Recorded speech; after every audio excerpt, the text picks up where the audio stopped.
Hey kids, you're listening to the internet's wettest podcast about video games, consoles, and pancakes. The SML Podcast. Prepare for the SML Podcast.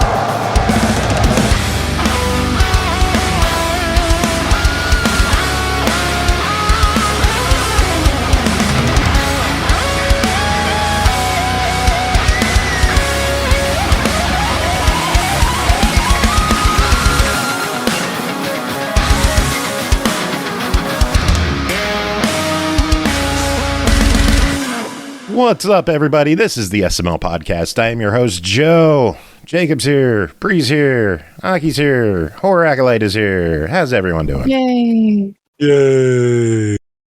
I'm tired. I am present. You are present, and you're quiet, too. Uh-oh. Extremely. Is that any better?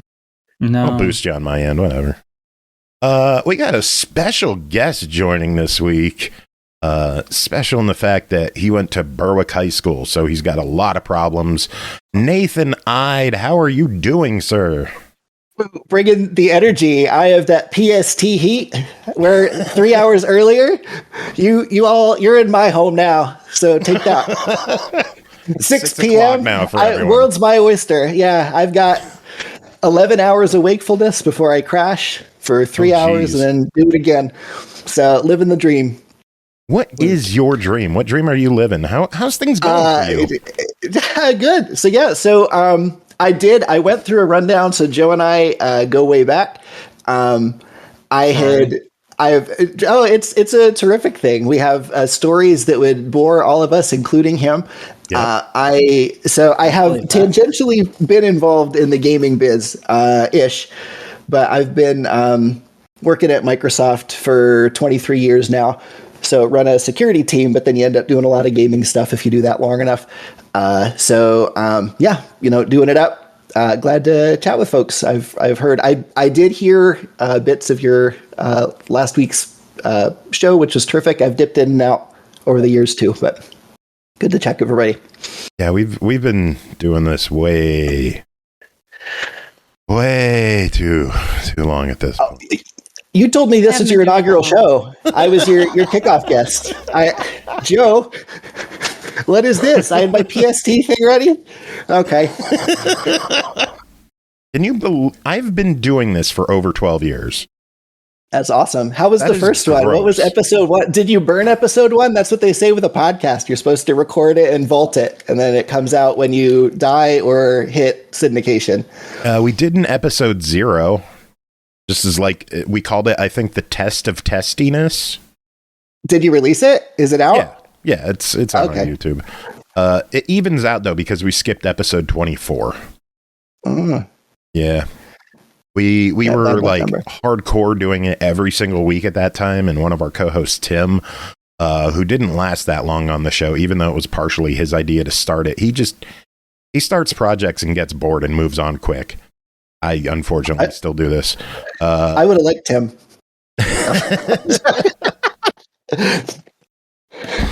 Yeah. But I resonate. But no, good on you. Kudos. I get the rapport I caught was tremendous. So all of you seem to have an instant affinity. So it's a pleasure. I'm trying not to hog the space, and here I am doing my thing. So the crazy thing is, I have never met Aki ever. I've never met Horror Acolyte. So that works. I've met Bri, 2 times? 3 times? Yep, maybe? 2 times now, yeah. 2? Yep. And then Jacob, I've known way too long. Yeah, it's true. Yeah. I mean, we 5 seconds is a lifetime together. Too long. Yay! Thimber, thank you for your Twitch sub. Welcome in. How are you doing tonight? 18th month. That is some dedication. We appreciate you, Thimber. Yeah, Nathan, we go back to our high school days. We pumped gas together. Is this some sort of filthy euphemism that I don't recognize? No, we literally worked at a gas station, pumped gas. Ah. Yeah. Okay. Of the two of us, only one was paid. So I guess I gave. What the fuck? I won't say I gave Joe free snacks because probably the statute of limitations, I could still be put in the hokey. But yeah. Fuck, I stole from there all the time. I took so many. Oh, so I wasn't the only. Okay. Okay, so I wasn't the only negligent. Yeah, I went take a bullet for a Slim Jim. Yay! Okay, fucking all of us were just ransacking that place at night. That's terrible. So that's okay. Yeah, they don't listen. I don't even know if they're still alive. The Chapins. The owner is not. As of when I worked there, he didn't make it much longer after me. So, but no? Never heard that. No, that's a shame. So. Yeah, nevertheless, I had a part-time job near where Joe lived, and so he'd walk down and keep me from completely losing my mind while I pumped gas for probably 9 months till I went away to college. So, oh man, BX Latino Heat, welcome in. Thank you for the 31-month sub. 2 subs tonight. That's fun. Yay! So Nathan, what's it like working at Microsoft? So I tried, I went through and thought for the folks on this call and the listenership, like what would be interesting stuff. Huge imposter syndrome. I've been there forever since the dark ages. I mean, I believe I'm the same age as many of you. I know, Jacob, you and Joe were joking. Like I'm a year older than Joe. So I've seen a lot of stuff. Super enjoy it. It is, the reason I'm able to have the job I do, having been born in Berwick, Pennsylvania, pumping gas is my second job, is because of having a PC and, letting you connect with stuff all over the world. And so getting to play a role in creating that and standing it up for other people is really amazing. I had a vision of working in the gaming industry, and I felt it's weird. I felt I had made it when I turned down gaming jobs. And then I thought, I must really like what I do. So it's been terrific. I absolutely took the job because I intended to move to the Xbox division, but so. How long do you think you're going to keep your job? So, and I apologize since the dark days. It feels like now are kind of the dark days with Xbox. Yeah. No, you're not wrong. So that's what. So I started in 2002. I've done security almost that whole time. So I work on the operating system division. I became a manager 4 years in. So I don't do anything meaningful. I'm overhead, but it does mean I made a list for Joe yesterday of the games that I had some part in. Some of the last code I wrote individually, professionally, ended up on the original Xbox and on PC games, actually. But and then my team keeps crossing paths with them too. So, but yeah, it's a super fun thing. I recommend it for someone that gets unbelievably lucky, I'd say. But as I did, but I enjoy it. Injury with this. Oh, is it like a new month now that everyone's subbing tonight? Thank you so much, Injury. 23rd month. The 23-month streak. That is. Oh shit! What's that sound effect? That's what the hell happened? I don't know what that. Yeah, you have a hype train. Oh, that never happens. I didn't know what that was. We've had at least one of those in the past. At least one, but That's that was sad. a while ago. That is sad that my computer's making noises and I have no fucking clue what it is anymore. I mean, that's what crazy. happens to old folks. Yeah, I'm old. Shut up, Aki. You'll get old too. No, I'll die long before that happens, but okay. Yeah. Don't promise us things that you don't know what'll happen. And we don't know what's going to happen next week at this point. That was the other thing I was told. This is episode 1. You can tell the future via a newspaper you get and share it every episode. There you go. Trash Rando. Thank you for the 30th month sub. The hype train continues to roll tonight. What the hell is happening tonight? I don't understand why this is happening, but I appreciate all of you. It's because Nathan's here, isn't it? You guys are Being nice because Nathan's here. That hot gas goss. So everyone likes hearing. It's the new 6-7. The gas discussions. Remember when that lady, we would like argue over who got to pump her gas because she would always get like $16 and give us a 20 and be like, keep the change. Yes. Okay. So there we go. See, I don't feel so bad then. You were able to pocket some cash. So I'm grateful for that. No, that's right. Yeah, we got tips here and there. Remember when you could fill a car for $16? Oh, yes. No, that was, and the other one too, is someone would pull in and they'd see that it was 2 cents higher than somewhere else. And they'd say $1.03 a gallon. That's an outrage. And they drive somewhere else. And you think, man, if only. Be like, no, thank you. I can get out of my car and do it myself. I do remember when gas was 99 cents. Yep. I do too, and I remember when my dad lost his shit when it went over $1. Mm-hmm. And also when the sheets opened up here in Lancaster, and like it tied up traffic at its location for like a good solid 2 weeks because they were also having gas for like 95 cents a gallon at the time, and like my dad was just like, oh my god, no, we gotta go over there, and I'm like, like that's only like 5 cents cheaper. Well, are you gonna pay for it? No, Dad, I'm like 8. Like psychologically, the big huge price on the board, Maslow's hierarchy of needs. You got your sleep, your food, your water, and then gas is right under it. It speaks to the soul. Mm-hmm.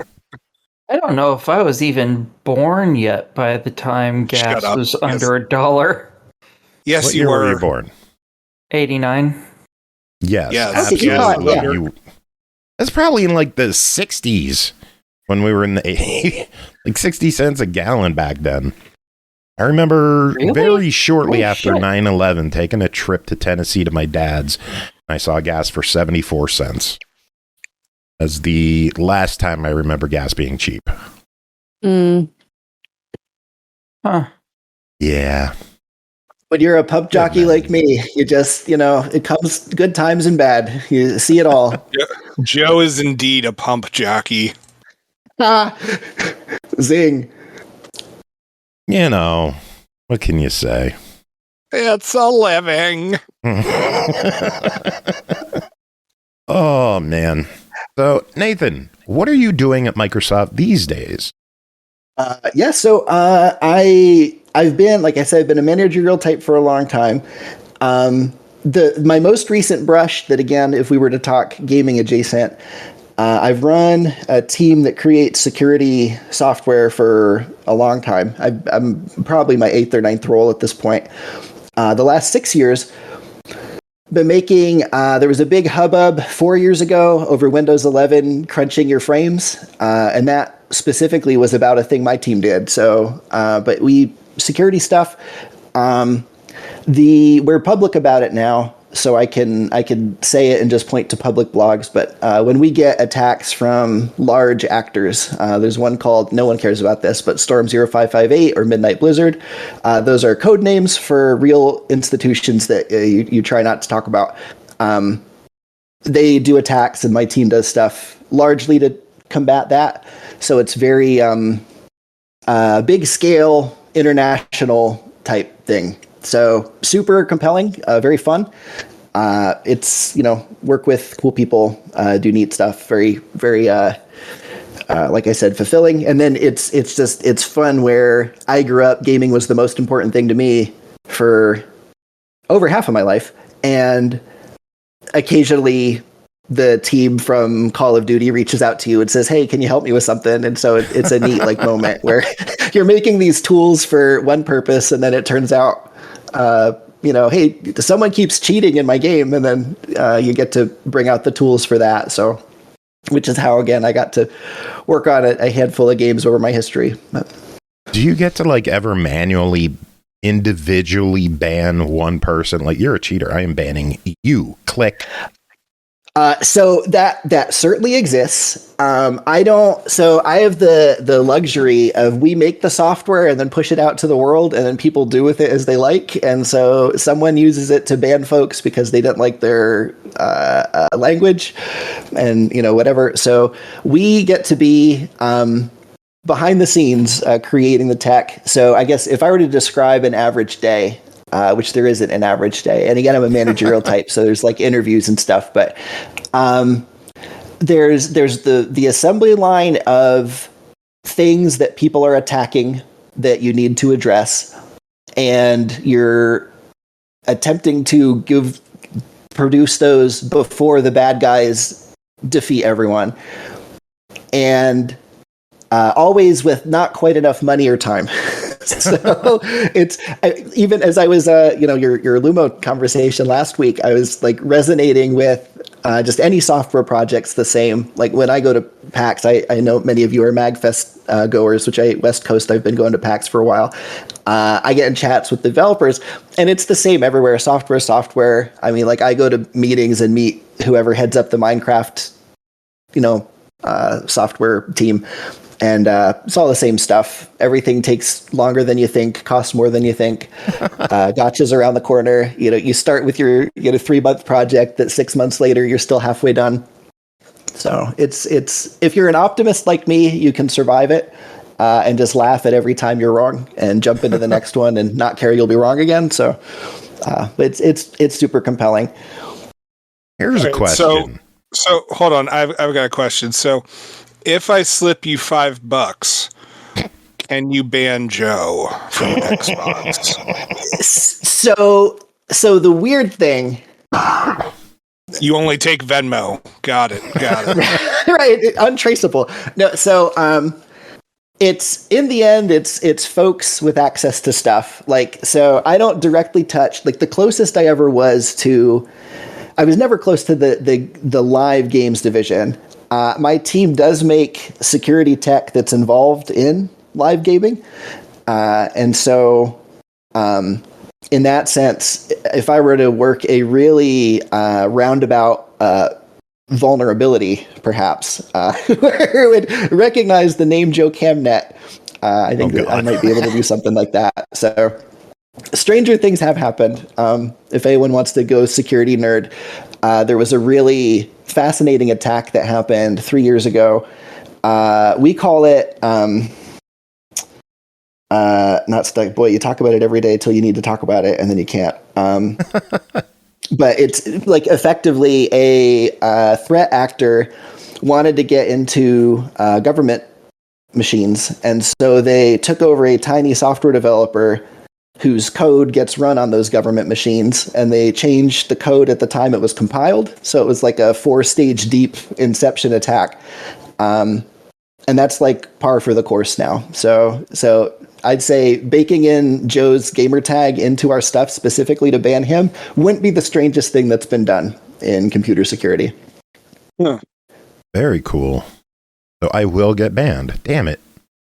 It depends. Thanks, Jacob. I'm like, we're like overdue on everything. So it's unlikely to happen because we're always late on everything. But nevertheless, that was the one too. Again, so the thing that hit me where I realized like my background makes me weird.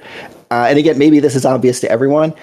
Because my gaming, I used to play games a lot, and then I had kids, and then I would listen to things about games and read articles about games, and then those have kind of dried up. And so now it's just I think about them in the privacy of my home.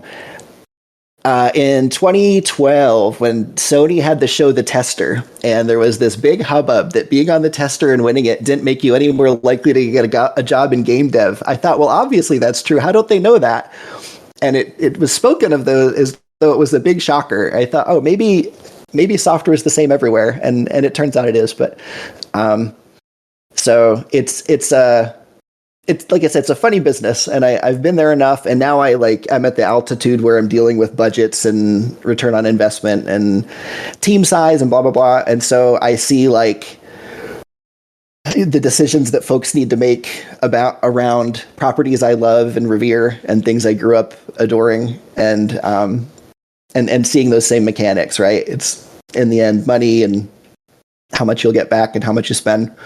So it's an interesting lens on a thing that I always loved. In terms of security, were you like high alert today? Because I saw stuff online that apparently Xbox was down around like 3 Eastern. I don't know if there was a DDoS attack going on. People couldn't connect. What was going on today? Do you know anything? So those, if it directly intersects me, I find out immediately.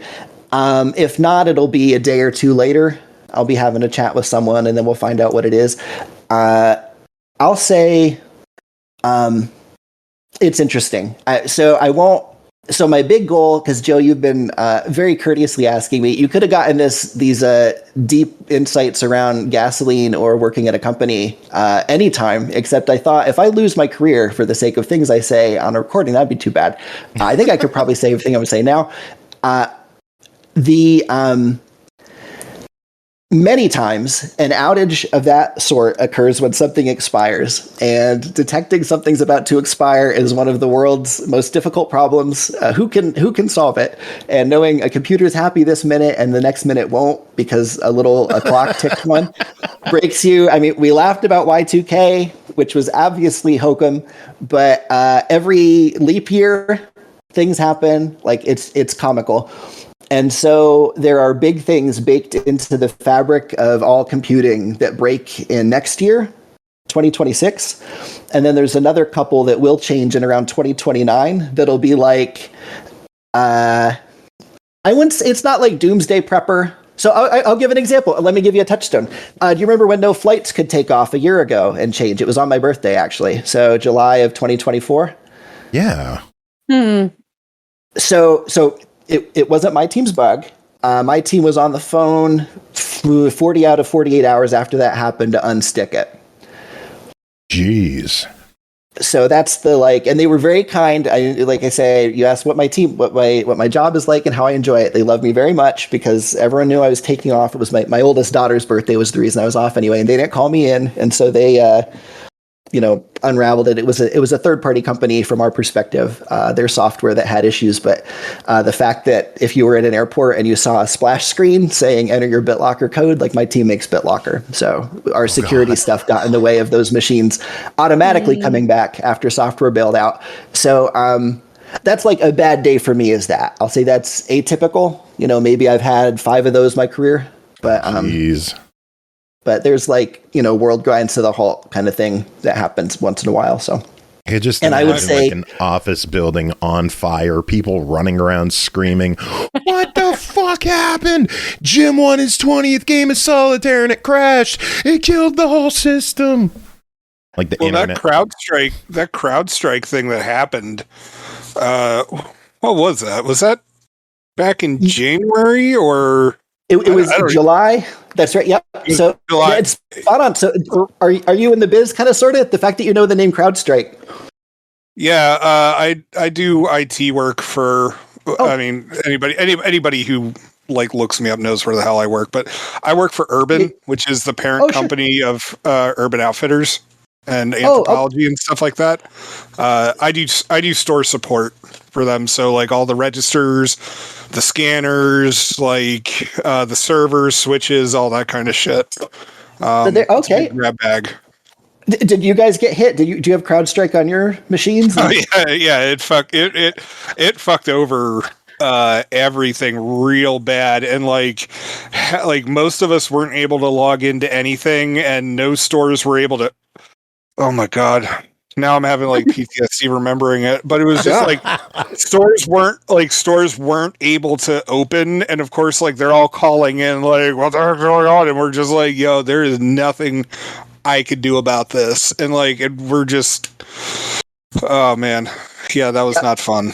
So let me tell you then, and I can't, everything I say will probably not get me fired, and you can corroborate that in 2 months. But that's okay. No one listens to this. You're good. Well, if someone listens, then I'm in trouble. So the canonical name will get me. But so yes. To your experience in Urban, it's funny because no one opens their device and stares at it and says the software CrowdStrike is really meaningful to me in society, and without it, everything breaks. Because no one takes an inventory of the actual set of things that if they go down, no airplanes can take off and Urban Outfitters can't open. But there's a handful of those. Obviously that's one. All the stuff I work on is that, where, if we have a bad day, nothing starts. And so with CrowdStrike, and I work with the people, I won't go into detail about who they were, but I work with those folks. A bug hits wherein you reboot, the thing doesn't come up. And then depending on how your machines were configured, as probably yours were at Urban, that's a fatal case. Until in the case of airports, you needed to manually physically go to each device and resurrect it. Is that what you had to do as well? I know at home office that it happened a lot. I'm trying to remember whether we got affected by stuff or not, because the thing is, half the team right now is, you know what? I'm not going to say that one. We're running two different OSs. Half of the team is running one, and the other one is running another. Yep. And if I remember correctly, I think the ones who are I think I was unaffected by it, if I remember correctly, but it was still pure fucking hell. So my formative experience with this, and I'll circle around. We're in an elevator together now, and I'm telling you about my dark ages. Slammer hit start of my career. You may have not been in the biz at that time. Slammer was one of the viruses used to be vandalism. It was a thing kids did to each other for fun. And so Slammer was one that it proliferated via SQL if you had a database on your machine, and all it did is saturate your pipe with spreading itself. And Slammer hit, and it was bad enough that we had people go around. It was 2003, I want to say, when it happened, because I went in and they had unplugged everyone's computer from the network because one computer was enough to cause all your network infrastructure to go down. It was UDP, so it was hard to filter. So, Slammer was my first exposure into this. Here's this one vulnerability, this one virus, and the whole world grinds to a halt. And Slammer absolutely costs billions of dollars. So the CrowdStrike one, and I'll go back a little bit too, because there's a gaming bit to it. CrowdStrike was, again, popular software. Every airline used it. It's real easy to corner the market in that kind of security middleware field. And so, they push a bug. I'll say, they've been very public about their processes that they've addressed. We have test facilities in place where we try to make sure we get coverage on everything before it gets pushed out. My job is to be a cynic, and my job is to stuff goes bad and then you recover from it. And so we learned a lot of lessons from CrowdStrike. In my team, we do things differently as a result, even though it wasn't our bug. It can't be you only learn when it's your screw up. And so, but my team ended up heavily involved because a lot of those devices required BitLocker, and the feature is the bug. BitLocker is, if it doesn't want to boot correctly, it says, oh, you might have been stolen by a bad guy. Therefore, type in a 25-character hexadecimal value to get back up and running. And so that's fine if it's it's not fine if it's your laptop, but it's much worse if it's every kiosk at an airport. Ugh. And so the entirety of Western civilization being unable to get in an airplane and go somewhere on one day in July was pretty wild. So that type of stuff happens. Like I said, thankfully that's not every day, so which is good. But there are big things. So it's cool. It's very dynamic. It's engaging. Security is fulfilling. Big things for anyone that you're curious about technology. The big one on the horizon that'll be the biggest thing I'm a part of in my life is quantum computing. If anyone's heard of it, yeah. So okay, sure. So this is me talking as me. I'm not an official spokesperson in any capacity. Quantum computing, you can say there's a lot of applications for it. You can simulate pharmaceuticals, and wouldn't that be amazing to make Tylenol 8 times faster? And I'm sure I'm belittling a thing that's very important. To my understanding, the thing that people are most concerned about quantum computing is the fact that it unspools every stored secret recorded in the history of computing. We've never had that before. If you see them, you were talking about pre-game before in the green room where we were talking old movies. If anyone's seen the movie Sneakers, Yep. I have. Okay, so the device that decrypts anything, the Omni key, Yep. that is a quantum computer. That's like, if you were to, I watched that movie with my son within the last year. I said, oh my goodness, they literally described the conundrum we're in, where here's a computing technology. I'll say up till recently, no one could say whether or not they thought it even could exist. But if it did exist, our conversation, my authentication, the ability to be me on the internet, you on the internet, access everything you ever put in your drive, your photos, anything. All of that is available to an attacker that gets a functional quantum computer. So That is scary. Yeah.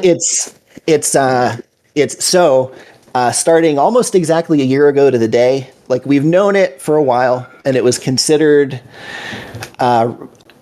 unlikely, or at least rare, because the quantum computing itself was kind of it's probabilistic, and I'm not like I said, I'm a managerial type, so I'm like way in the clouds on this, but it may or may not, because you need a certain number of qubits, qubits, which is like qu, which is the that's the sophistication of it. Think of it as like the bits of a processor. You need I want to say a 4-digit number in order to be able to like crack crypto. And they weren't sure if you could get it to be reliable at that sophistication. And so maybe it goes away. But two things. Number one, at the moment, Microsoft is in the lead in producing a functional quantum computer. So we're on that front. And there was a big breakthrough about a year ago of a new chip. You might have seen photos of it. It's like made of gold, so for conductivity reasons. And it has to be super cooled and all kinds of neat stuff like that. But so I and the security team, the thing, like, for one facet, this maybe 10% of my job, is sort of prepare for the world where someone develops a quantum computer, and how do we get in front of it enough that at that point the world's most valuable secrets aren't available to whoever has one. Words that are 50 characters long. Right. So 10 years ago, I was doing password stuff, and boy, is that fun. Like, you went, the things that we do to try and make passwords work, and then finally gave up. But yep, you live it. So, all my passwords are like 28 to 32 characters long. So the trouble is, computers get more powerful faster than the human brain is able to memorize long strings. So that's the conundrum there. So isn't it true that it's like better to make like a sentence your password than just random digits? I thought I heard that. It depends on the attack. Yes, entropy is better. So password stuff's funny. Oh boy. Okay, is this interesting to anyone other than me? This is my whole job. So yes. So let me tell you. So passwords, phishing. AI has made phishing so much easier because it is the way there are two ways most passwords get stolen. One is I'm able to brute force it. I have a database of things. I'm able to test it. That is hard if you have a good complex password, as you're describing, a sentence or your 50 characters, something like that. Even like the password managers, right? Your LastPass, we have one built into our stuff too. It generates some long string. The thing that doesn't do is if someone says, hey, what's your password? I need to log in as you, or this is your bank, please log in here, or any of those, right? And that's the trouble. The term used is a symmetric secret. It's a value that I keep the whole value in my head, and I can give it to anyone that asks for it. And so that's the fundamental weakness of passwords, is that. And no matter how brief or complex it is, and there's a whole study around how often we make you change your password. It turns out if you make someone change their password too often, they end up picking really stupid ones. So there's like a whole, because we have the same brains, right? Our brains didn't change from the 80s when computers were created.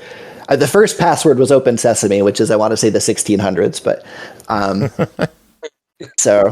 but passwords are almost as old as time. And hence now, probably you perhaps today had to do an SMS code from your phone or any number of things, right? Mm-hmm. So Yep. This is all me and my compatriots trying to make it so you can be online in a way that your brain can handle, and the weird, dumb things we do. So it's a... If only people had the IQ points required to understand do not give your password out to people. You know, the thing that they've been telling people not to do since forever. Yep. The weird thing you do if you're me, like my children are, I've one in college, one in high school, two in middle school. They don't know their passwords, only I do. And they come ask Dad if their password is needed somewhere because I don't want to let them do that. So that's the thing that the way I live. So no, you're spot on. So that stuff. So yeah, it's a fascinating space, and it does. You'd be surprised what motivates people. I mean, like, so going back to the quantum computer, you can imagine they're very expensive. They're inordinately expensive, but the entities that would like to know all secrets and why. I mean, you saw it in the movie Sneakers. It was, like I said, it was. Hello? We're here for a funny movie. Jacob. He got crowd struck. Oh Jesus, Jacob, what's going on? Did this suddenly just drop? No, we hear you. We can still hear him. Okay, Jacob's having issues. There you go. Like I said, hey, crowd strike 2, electric boogaloo. So yeah, so that stuff's on the way. Oh, here we go. Come back, Jacob. Jacob, where are you? So to close out this meandering thing, I'd say in 2029-ish will be when, if we don't doom the world, post-quantum will be getting serious. The tech that addresses quantum computing. That honestly is going to be a really difficult time for any software that has tried to be around a long time, including potentially live service games. Like, I've been really curious about the stop killing games conversation, because all old security will be obsolete when we get in the era of quantum computing, and it'll take effort, non-trivial effort, to make anything work on the other side of that. And so I've been curious what we're going to see happen with, even you have your homebrew server where you like playing, let's pretend you can continue to play Little Big Planet because they open source the server. Who's going to do the work to make that quantum computing ready? So it's a interesting space. Like I said, I'm just going through my own thing, but I'm trying to apply it to a lens of the people on the call. Being in tech, being in security, it's colored my experience as someone that loves games and plays them, and it's been a interesting view that I feel like, if nothing else, when stuff goes wrong, when you have your what year was that when Sony went down for months because of a DDoS? Oh God! Was that like 09 or something? Yeah, no joke. Yeah.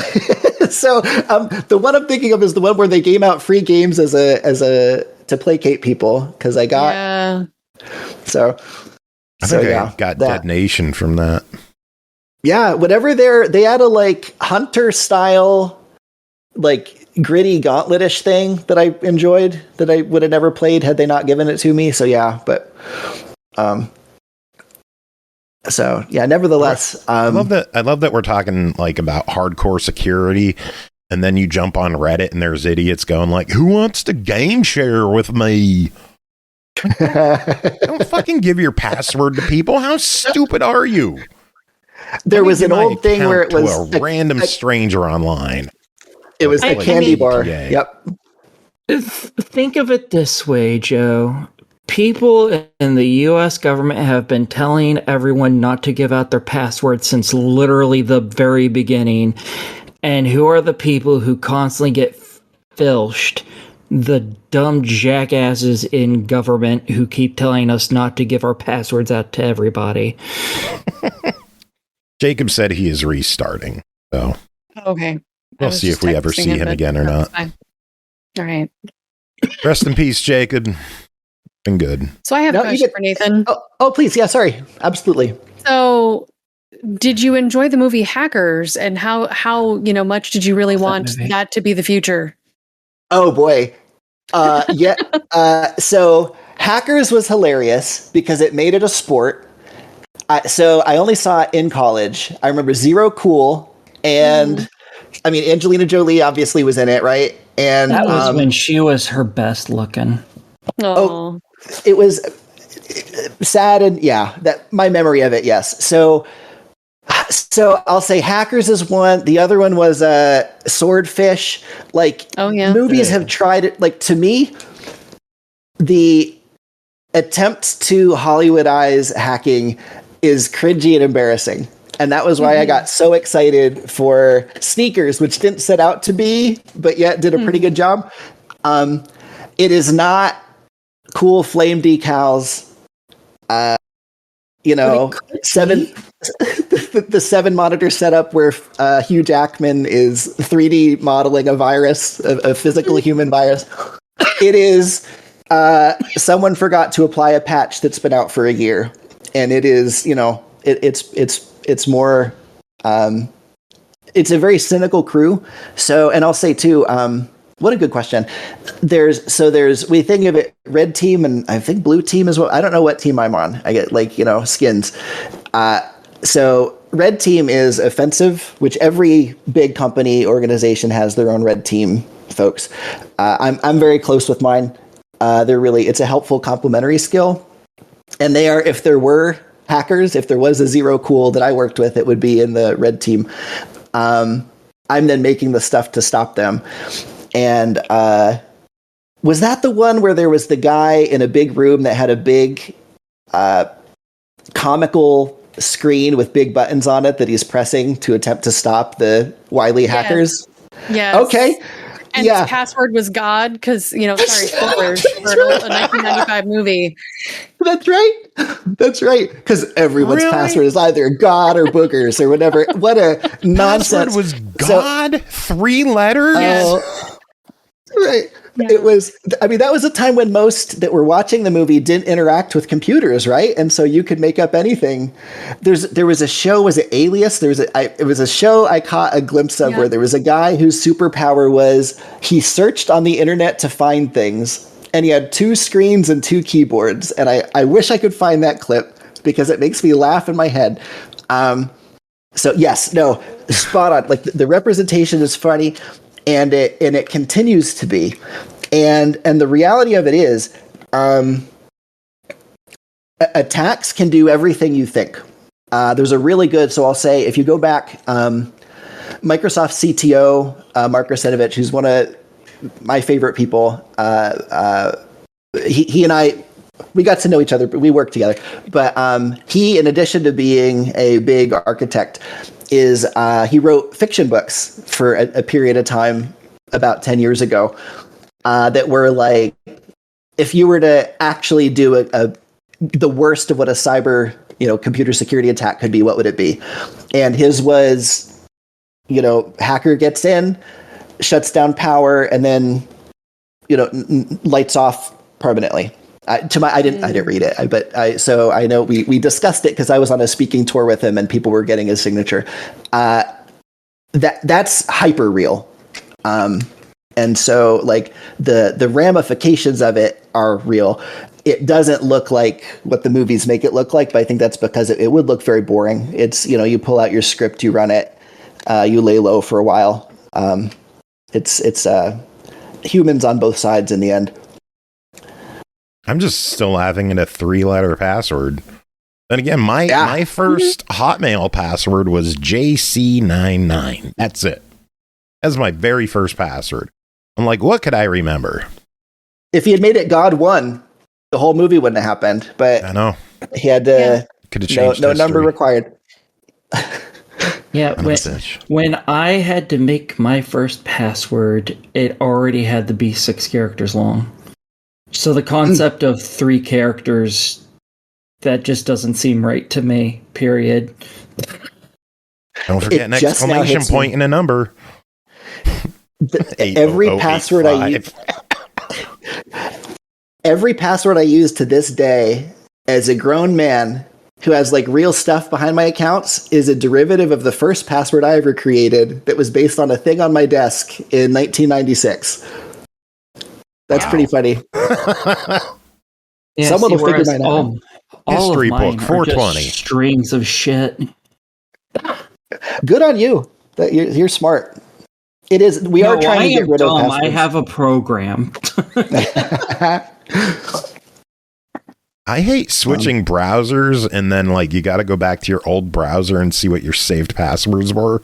Like every other day you sign into a new site. Like your password's wrong. Fuck. Let me load up Brave. Oh, stored passwords. JC99. Okay, we got it. I don't know. I have him pass. Passwords are, it's been, how long have we been trying to get rid of passwords? It's now finally, because the reality is knowing a password is a low value thing in online. Like if you're Amazon purchasers, as most of Western civilization are, the fact that your password's sometimes enough and sometimes they'll say actually do something else too, do my song and dance, do my phone SMS or whatever, that's behind the scenes. Every big web property like that understands the value of each of these different, a password, an SMS, a key that you enroll. And they're sort of dynamically determining, is what you're doing dangerous enough that I want to make you jump through another smaller hoop? It's a very interesting. And so one of the things I was curious if anyone, because Joe and I had a brief, I was on a soapbox. I couldn't tell through Facebook Messenger where Joe was, but there's a whole thing about PC versus console gaming. Consoles have an enormous advantage in security, on the security front, that almost all the gaming work I did in my career was to try and fill gaps that consoles don't have, because of the fact that it's really hard to get a secret between two parties unless you make all of the thing and you bake it into it, as we do with game consoles today. So we do all kinds of songs and dances in PC to try and get around that. The crazy thing is, like, you're talking to a show full of Xbox people right now. Except Horror Acolyte. He's switching over to PlayStation lately, but, we don't talk about him that much. Except when he's here, we'll address him. But sometimes. What do you have to say for yourself, Horror? I have never been a fanboy of any one console. I am a multi-platform individual. Play your Switch games. You slut. I have more Switch games for modern consoles than pretty much anything in physical format, but I don't own the Chris Switch. has more Switch games than you. I'd be curious if he does. I think Chris is over 1,000. Oh, Jesus. On his Switch. Oh, like digital games. Okay. Yeah. He guaranteed. I don't have any digital games because I don't own the console, but yeah, I own a fair amount of physical games. So. Wait, you don't have a Switch, but you have a bunch of Switch games? Correct. Yes. Someone else want to ask him why? Because I'm going to feel bad if I do. I just enjoy collecting things, and like it's like the only thing I kind of collect nowadays since I kind of phased out of retro game collecting. So, but the whole point of collecting that shit is to play it, and if you cannot play it, no, that is not the point of collecting necessarily. But usually, you'd hope you'd have some type of utilitarian value out of collecting. But at this point, I do not. But eventually, I will, because I will buy a Switch at some point. But well, I usually it's not like the games look pretty when you aren't playing them. They do look nice on a shelf, like you'd have a library of books. You can do that with video games, and it looks nice. Is it enough to you to buy the empty cases, or do you need to have the card in it that you won't use? No, I would want the card because I do want to, like I said, use them at some point. Most you're of the games building a library. I have. Yeah, exactly. It's about knowing I have access to them, even if there's like the online store shuts down or something like that. I don't know. I've always liked physical media and like enjoy that. Building a library of games that he'll never own a console for.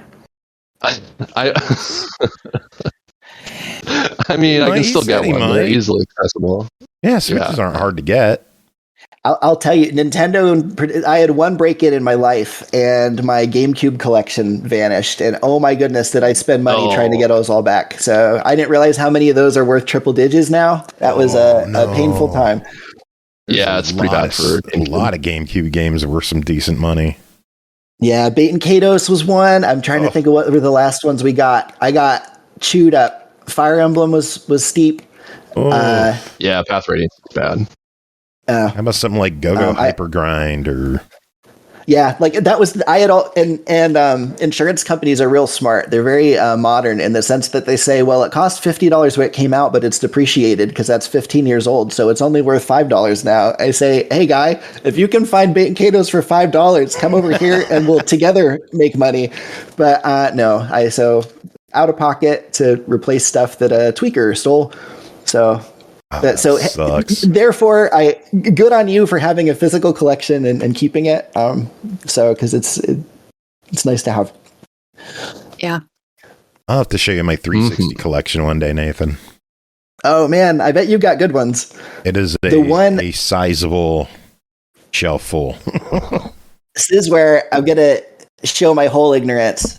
Was Call of Cthulhu: Dark Corners of the Earth. That was original Xbox. That wasn't 360. OG Xbox. Yeah. That one. That's another one that was stolen and is cost a surprising amount of money. But that one's pretty uncommon. There you go, Nathan. I just sent you a picture on Facebook. Oh, slick. That's sitting right behind me. Oh, that's what you were doing. Yeah. Out of curiosity, is there somebody at Microsoft that decides what's going to be on sale, or is it the publishers that decide what's going to be on sale? No, good question. I knew a lot about this okay, so this is the 30-second version of it. So I've been in the operating system division forever and ever. They move us around wherever they want their security attaché to live. We were briefly in the cloud division, but for a time in the era of Windows 10, we brought gaming and the operating system division into the same home. It was real convenient because that meant we were all considered Xbox devs to the point that I could get all the games for free. And so I briefly had a cornucopia of games that I got digitally. They give every employee a free Xbox Live Ultimate subscription, but people in the gaming division get every game published by Microsoft for free also. And so I went hog wild with that. The other thing it meant is that the business briefings I was a part of would also following me and my boring security stuff would be the Xbox team. And so I was there then when they were talking Game Pass stuff. So I have old information. I don't know if it's the latest, but it's very much a multi-party. There's things, we wish to do. There's things that the publisher wishes to do. I mean, I'm sure, again, not just as an observer that sees the sales, it's super obvious to see, hey, the sequel's about to come out, and lo and behold, its previous one is on sale this week. So there's a big element to, if you want to whet someone's appetite for something. The other one I'll say, and this again is someone who's not in the gaming division, but just I forget, Joe, if I got to go into no, it was my son, because my son was the CrowdStrike happens, not a peep. Xbox Live prices rise, and it's the dining room table conversation that night. I was asked, why that is. If you've been following the news, we don't. Again, I'm just talking public stuff. We laid people off this year. I've been a manager 19 years. I had never had to let someone go ever up till 2025, and this year I had to let 5 people go. So that's a real thing. And so every business in the industry, people are forecasting. You could say, what's the economy? Is it good? Is it bad? I don't know. Stock market is decoupled from reality, but folks don't feel they have more money to buy things. And so all the forecasts are things go negative. And so what that means is every business, be it security or gaming or horseradish salesman, is being asked to, somehow deal with a squeeze, either make more or cost less. And for me, I know the stuff we have to do. I'm sure, people like Phil Spencer or it used to be I don't remember Reggie Fils-Aimé. I don't know who his new one is, but like every one of them is in that same economy, right? And so they're having to do stuff. So this is what the synthesis of what I told my son for why Phil Spencer isn't the world's worst villain is no one raises prices because they think the customer will like it. Like they're solving a puzzle. And so I would wager like that hand has a lot to do with what you're seeing happen now in games and sales and things like that. Because I know just we're feeling a squeeze just in the biz. Well, all right, so here's my thing that like I was kind of like going to lead up to with my question. All right, so Xbox 360 games that are part of Xbox sales. Holy shit, it's the same 20 titles every friggin' 2 weeks. Like, yeah. There's like 500 odd titles that are like actually 600. available or something like that. Close to 7. Like, yeah, like close to 700 like Xbox 360 titles and original Xbox titles that you can download to an Xbox Series X. Yet it's like only like 20, maybe 30 ever go on sale. Like, come on, what about the rest of them? Like, you know, a lot of that is my money is just waiting. My money is waiting to be forked over to buy those games, but there is no way in hell I'm paying $30 for Time Shift. No way. That stuff, because I mean, and you know, you guys are so in the biz where you talk to folks around who owns what rights and things like that, and how fascinating that gets. So I'm sure that plays a big role. The other funny one that I remember looking at 360s, I just looked at Joe's, because you mentioned the back compat. When the back compat stuff happened and you see the list of what's supported and not, that's one that you go on the forums and people are like, those morons, don't they know how much I want to play Blinks the Time Sweeper? And me as a software guy, I'm like, oh, I get it instantaneously. And because everyone knows one of Phil Spencer's favorite games of all time was Blinks the Time Sweeper. But it was this innovative thing that took advantage of the stick and hard drive, and it required you to do all kinds of unique custom stuff. So like it could be licensing arrangements, it could be who owns what, it could be just the tech needed, like weird things weigh into what you see as the consumer where you're like, this doesn't make sense, don't they pay attention to me? Undoubtedly someone does, and they know what game you would love most, but there's some string attached to making that tricky. Because like back compat stuff is hilarious. I mean, the fact that we went to ARM and then back to x86 on Xbox is the reason, you know, back compat's a nightmare. Do you think they'll ever come back to that program? Because the picture I sent you, those are my shelves of non-backward compatible titles. There's maybe 3 on those shelves that are just duplicates that I have that are backward compatible, but damn near everything in that picture is not. And I would love to see a lot more games added to that. Like Halo 1 and 2 aren't playable. Yep. That's the trick. The high-end games that you loved most were tuned to the hardware so precisely that emulating it is nigh impossible, right? It's real easy to make the like shovelware one work because it didn't tax the hardware. It didn't do weird things with byte buffers. But those are where, you know, your favorite games are. So yeah, it's a real conundrum. I mean, being in the ether, I remember when we changed architectures twice, there was a thought that like, how are we ever going to do back compat at all? And for sure, you know, if any of you have used the streaming, like you can now have hardware that's decoupled from your local hardware. Whether or not that'll, you know, how much that'll materialize for, I don't try to understand those business decisions deeply, but as far as the like the PS3 I own and then, you know, bought after it was stolen by a dude with a van, but I got the one where they had the hardware PS2 in it because they hadn't figured out back compat yet, and because I didn't own a PS2 and I wanted one box, 2 systems. So that stuff gets complicated because the decisions made around what's in console version next one, they don't worry about back compat. I mean, they do, but they do it because they want to sell you now $70 or $80 titles, right? So yeah. And whatever chip makes that best, cheapest, I mean, AMD cornered the market now. All of them are AMD boxes at the end of the day right now, just with slightly different cores. But I just know when a new Xbox comes out, I don't want to have another system. Like my 360 is still hooked up because I can't play a lot of my games on Series. My Series is hooked up. I have the PS5 hooked up. I actually have two 360s, a US and a Japanese one. I have to switch back between them back and forth. Annoying. Andrew's playing his 360 right now.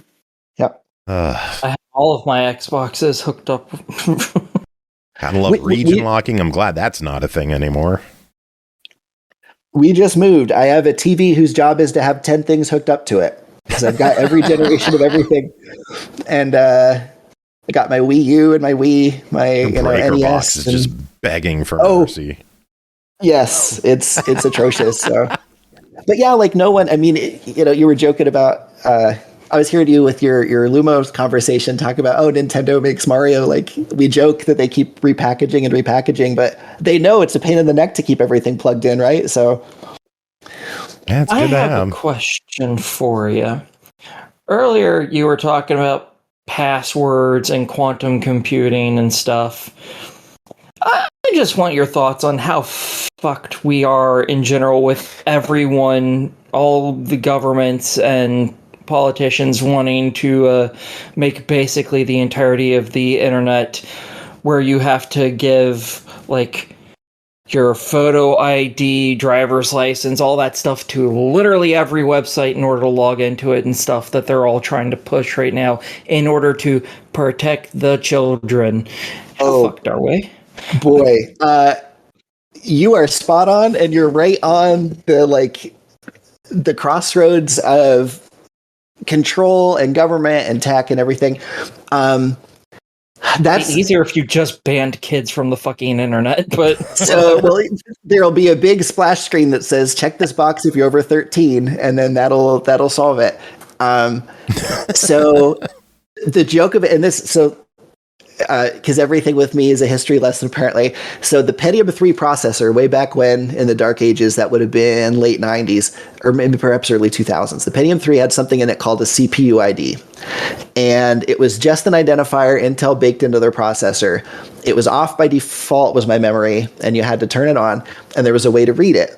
They didn't say what it was for, what it did. Back then, Intel ran the market. There was no ARM, there was no AMD was a fledgling of a thing. And it was privacy, people went amok. It was the most monstrous thing you could do until you've let your hubris take you. And so then the first big security chip that came out, there's a thing called a Trusted Platform Module, or TPM. It's actually the reason, if any of you were outraged why Windows 11 you couldn't just upgrade to if you ran Windows 10, that was the first time we did that. Since, if you ran 8, you ran 9. Well, there was no 9. If you ran 8, that there's a Windows 11. A fair point. I will grant you that. The fact that there was a new hardware floor in 11 was largely security hardware. The security hardware required was a Trusted Platform Module, or TPM. That was created in the shadow of Pentium CPU ID, Pentium 3.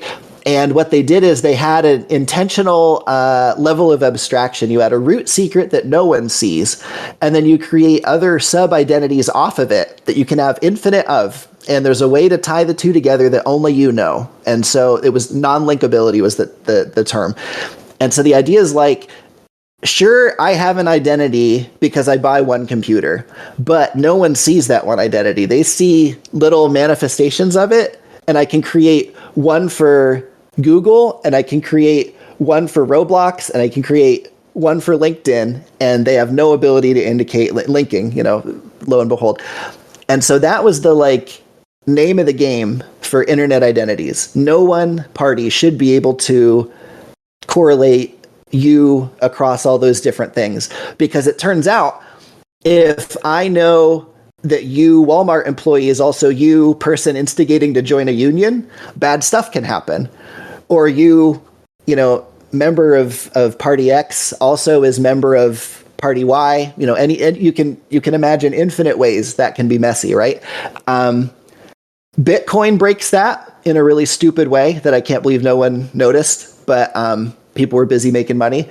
But also what you're describing with ID is the same thing. Like it's been a feature that you don't have one fixed identity everyone gets because they want to be certain you can access things with a slice of you that's distinct. So I'll say again, this isn't policy stuff. This is me gas bagging. There have been a lot of entities for a lot of reasons that wanted that. There are even good things you can achieve if you know that. You could honestly, if you're pursuing Save the Kids, you could say, if only I knew who bullied my child, that I'd know where to send the police officer, right? Or whose lunch money to take. It's all, so there's the EFF, if you're familiar with it. So to go back all the way to the hackers conversation, the stickers people have, some people do it sarcastically because red team folks are real funny. They're characters. I'd say if there were an actual thing most hacker types are into, it's the EFF, if you've heard of it. Yeah. So Electronic Frontier Foundation. Okay, yeah, Jacob, you could, but yeah. So they're big on privacy. I will say it's funny because to my understanding, I've not followed it super closely. The UK has been leading the charge on the ID tied to websites, right? Right. Yeah. So Europe is the reason, the EU is the reason most of our privacy hasn't been absolutely eviscerated, because big companies, all of them are multinational. And so if any big market creates a law, you need to do it across the board. And so there have been a couple EU laws. Digital Markets Act is one, DMA. There was another one. I can't recall the name. Again, I apologize. It was, I told Joe I'm at 80% because I'm recovering from a cold, but there's one that, it was the right to be forgotten. You can erase all your data. Yeah. So that was a European law. I'm pretty sure that one was actually England. It was part of England, actually. Oh, no, So, if I remember correctly, it was France. So, because we, obviously I in my job, we had to do a lot of work. And I'll just as an example, for you, I interviewed a guy today. I don't get a resume of an applicant anymore because that data is your data. And so you as an aspiring employee, you still own your data. And so I can access it for a period of time and that gets taken away from me. So we had to rethink, not just the website, you go to Xbox or whatever, but everything about you in an online interaction, we need to have boxed up so that you can erase it if you want to later. That was pioneered by this European law. So those things are pervasive. The other side of it that happens a lot, there are institutions that would love to have backdoors in everything.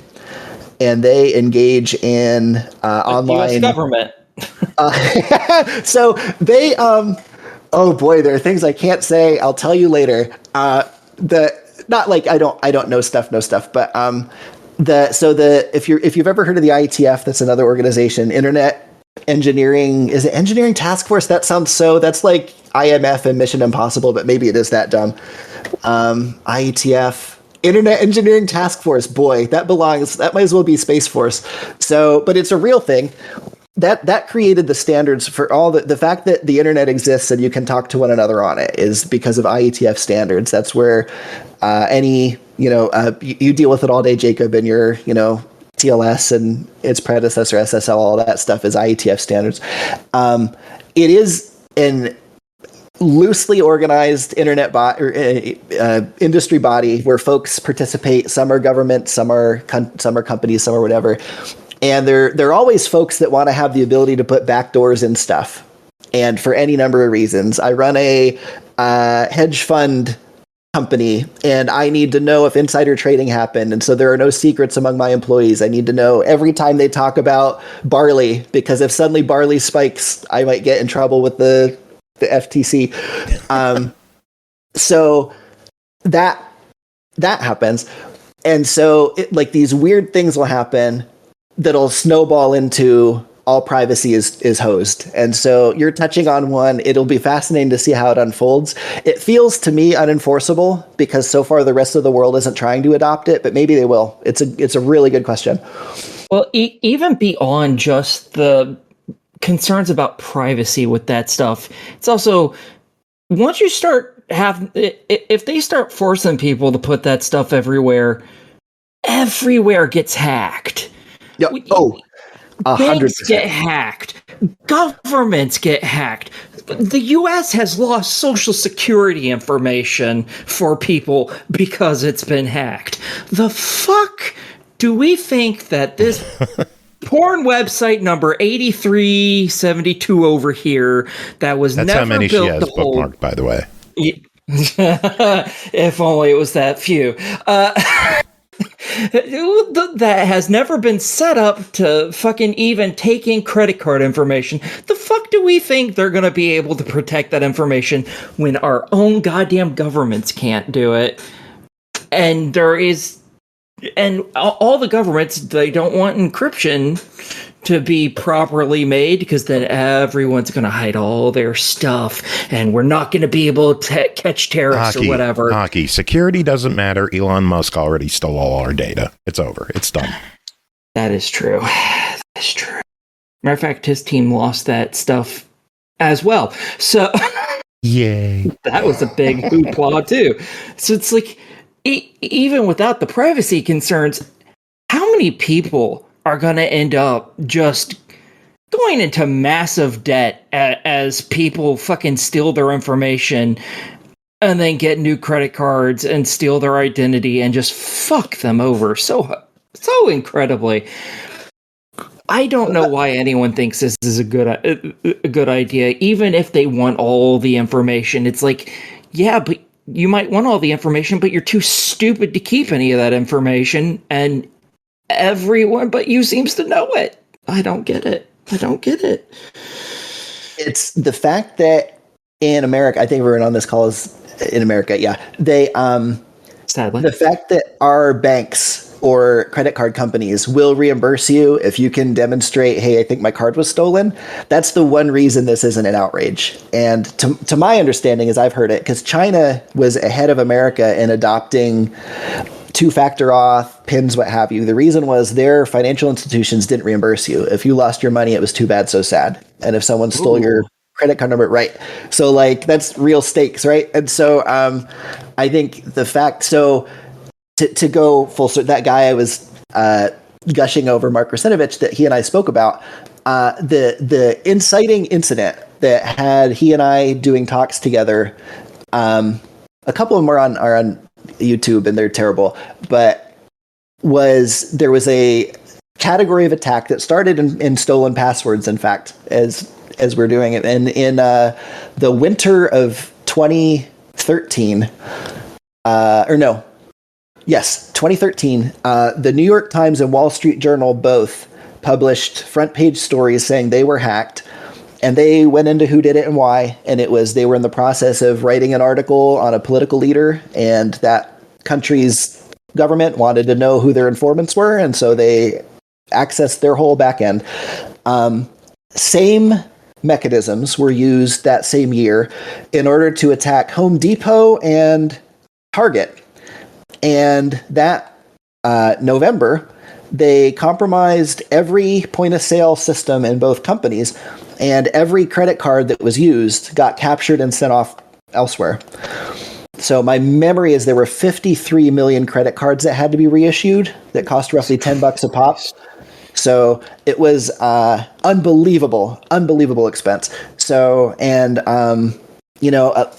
stolen passwords play a role. Like it starts with a simple, tiny thing, and then, you snowball. And then there was another one. It was at the time the biggest bank heist of all time, because same tactics. They got it was in Russia, a bank network where they put a virus in all the ATM machines, and they'd make it so at 2 a.m. it would spit out $2,000, and you have folks ready to pick up the money and make your rounds, and you made $1 million a day. So really astounding stuff. And that's where, it used to be just vandalism. It used to be jokes. You put a virus up to make someone feel silly, or whatever it was they did in Hackers. They made his screen turn red and the guy shook his fists in fury. Now it's you sway an election, or you get 50 million credit card numbers. Like it's, so in truth, protecting against that's almost impossible. The rewards are too great. So it's tough. Like, you know, we fight with the best tools we've got, but you don't win every time. Yeah, it just makes me sad. You're spot on. It's very 2025, right? Everything's doomed. So, but enjoy your Netflix. It's very 1984 is what it is. Yeah. That's another year that it also is. That's very true. You would think that these people would understand that, oh my God, we're too stupid to control this information because we lose it all the time. Maybe we shouldn't force everyone to have this exact same information. It's you don't just to make sure I heard correctly, you said Mike Cernovich, right? Mike Cernovich? Yeah. Oh, Mike Rasidovich. Mark Rasidovich, I'm sorry. Mark Rasidovich. So okay. Is that a person you know? Okay. Yeah, that is a real person. It's like the alt-right guy with Gamergate. Oh boy, no, yes. Yeah, no, I'm over here like, I'm sorry, what? No, Mark Rasidovich, you can look him up. So, yeah, never, he is the author of the book real fast. So, no. So yeah, he is above board political beliefs, also compelling fiction author and tech leader. So, but he's the one that wrote the books I was mentioning. Okay. Damn. Good stuff. Well, Nathan, I know we've been keeping you here for a while, and you got to attend to your children's mouths need food. Yeah, so it was a pleasure to join all of you. Thank you for the warm welcome. I appreciate it. So while I could bloviate about stuff, blast having you on chatting. Is there any way to keep up to date with you and what you're doing? Like, do you have a Blue Sky or a face or like a website or anything? Boy. I have a LinkedIn hiring, so you can go there if you want to apply to a job in my team. You're welcome to do so. I interview almost every day, so it's a fun way to meet me in a different context. Otherwise, I'll try and keep up with all you, actually. So, but thank you. Very good. Nathan, thank you so much for joining us. Do you have any final words before we let you go? I appreciate your rapport, and you're welcome again. You're a special group. It's super neat to have joined you today. We are very special. Special ed. All right, take care, Nathan. Yeah, thank you all. Yep. Have a good one. Laters. Oh, man. Security's weird. It's broken. Because who wants the game share? No. Oh, God. Oh, speaking of games, we should probably get to news. We are a chunk of time in here already, so we'll try to go through these quick. New Game Pass Ultimate games were announced, you know, to go with that price increase. This week, 3 games joining the service, with Little Rocket Lab launching, Supermarket Simulator launching, and Baldur's Gate 1 and 2 Enhanced Editions hitting the PC. Nice. Yeah. Next week on the 14th, the casting of Frank Stone. Nice. Then the 15th, Ball Pit. No idea what that is. Horror, you'll be talking about that one next week, right? Hopefully next Thursday, yes. Ooh. Yes. Looking forward to that one. And then the Grinch Christmas Adventures Merry and Mischievous Edition is hitting Game Pass on the 15th. Heck yeah. They could be excited. For what? God damn it. The Grinch. Oh, well, I already have it, so... It's joining Game Pass. Aren't you excited?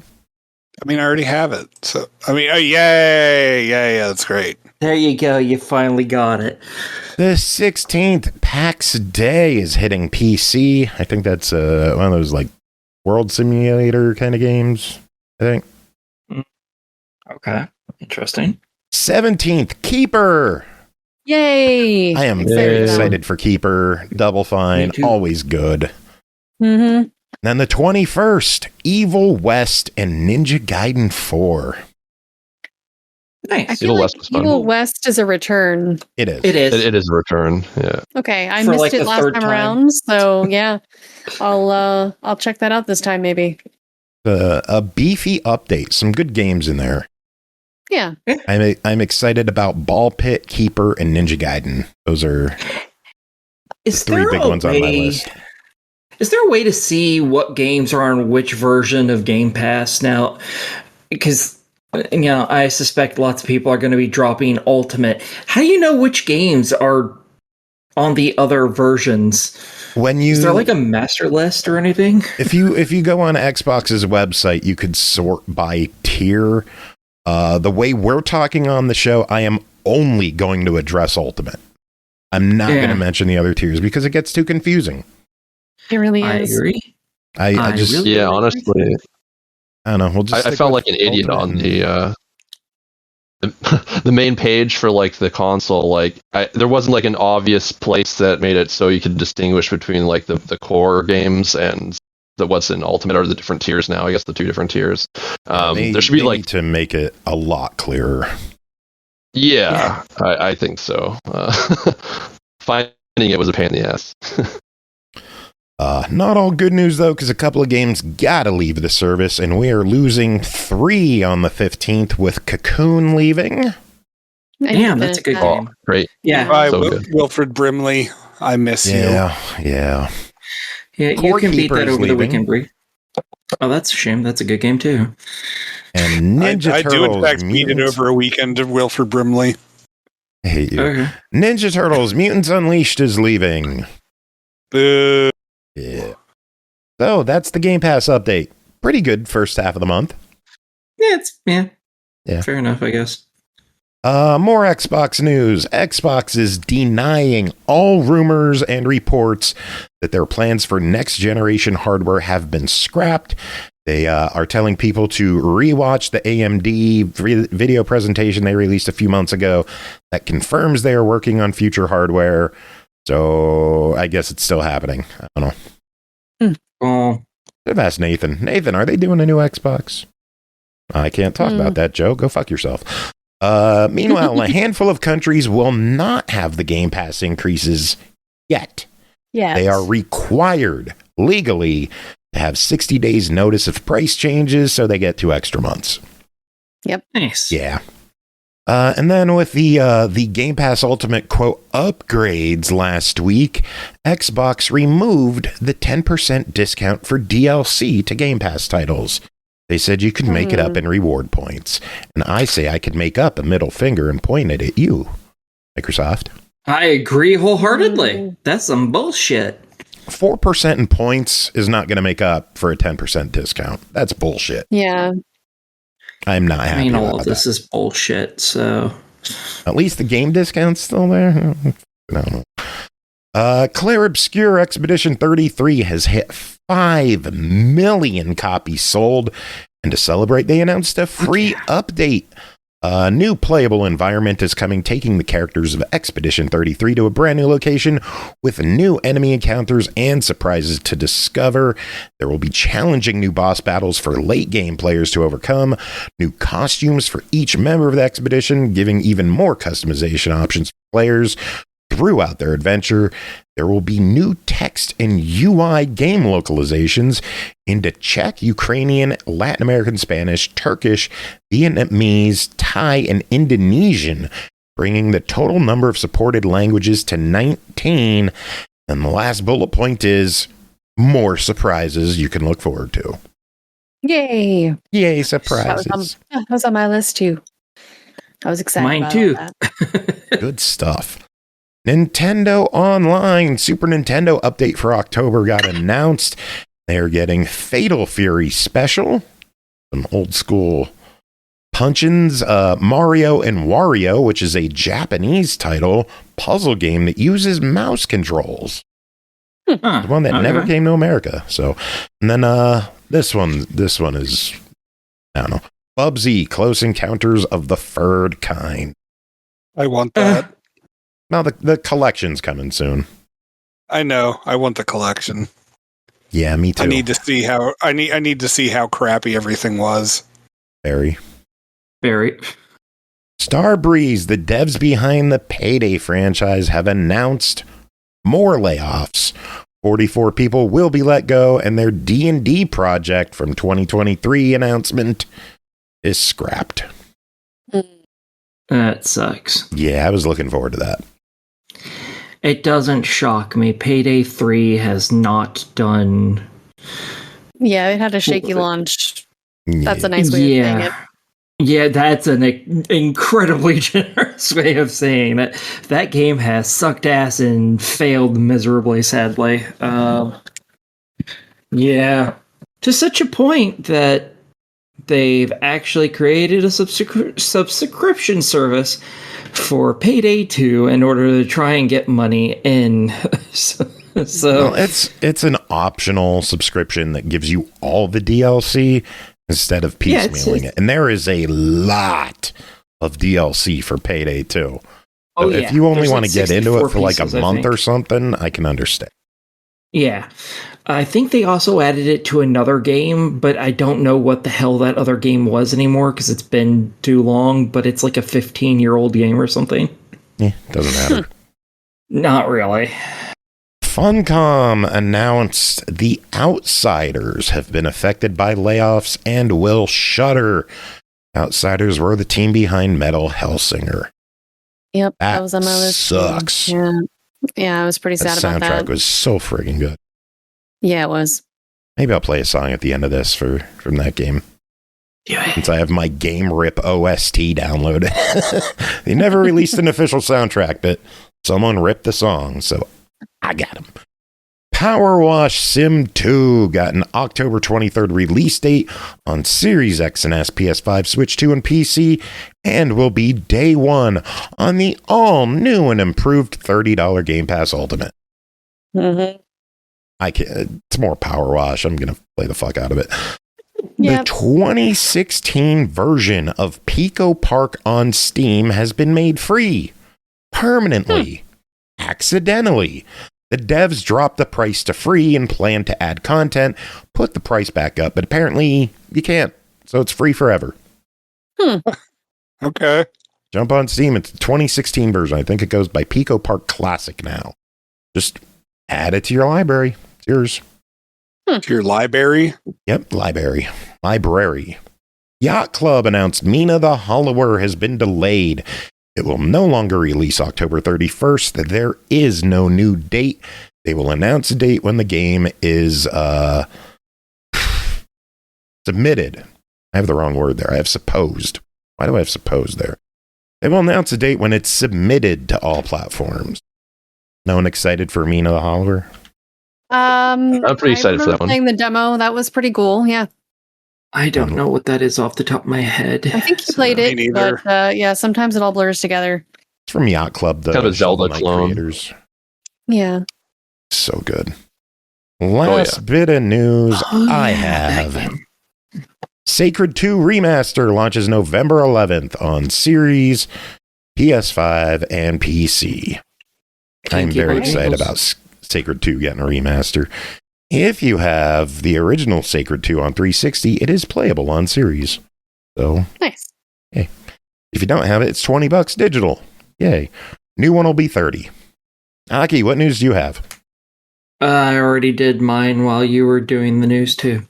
So you didn't do anything. Yes, I did. What did you do? I talked about the Payday 2 subscription. Oh, God. That wasn't new to you. Well, yeah, it wasn't new to me. That's because I knew about it last week. Yeah, when we talked about it. Bri, what news do you have? Let's see. Control Ultimate Edition's free update that was released on PC early this year is now coming to PlayStation 5 and Xbox Series X and S. It just came out on Monday. So that's cool. Yay. It includes the Kojima mission, doesn't it, from PlayStation? I think so, yeah. And then, let's see, Fallout 76 news, because some of us still care about that game a little bit. It has a new update coming out in early December called Burning Springs. It's a map expansion, and it will have the character, the ghoul from the TV show on Amazon Prime TV, voiced by Walton Goggins himself. And the public test server is open now. Very cool. And my last little cute bit of news, if you guys remember, we did an interview for 3D Don't Die Mr. Robot with Infinite State Games. They have their original Don't Die Mr. Robot got a demake for the Neo Geo Pocket Color. 25 years late to the game. Amazing. That's kind of cool. So there you go. That was my little bit of goofy news this week. But that's all I've got. Pretty great. Horror Acolyte, what news do you have?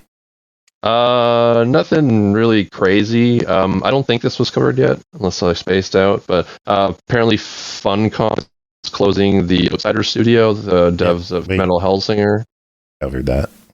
Oh, Pay attention, Jacob.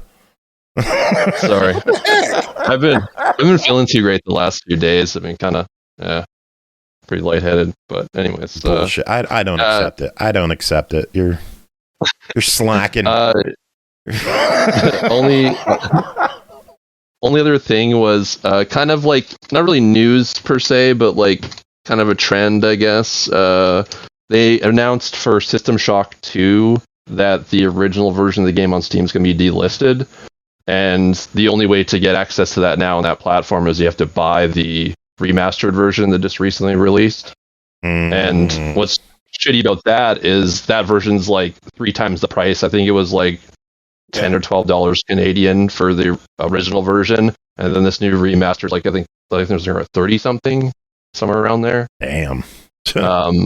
So to be locked behind that is kind of shitty. Like anyone who already previously bought it still has access to the original version, but yeah, if you want access to it now, you have to buy the remaster.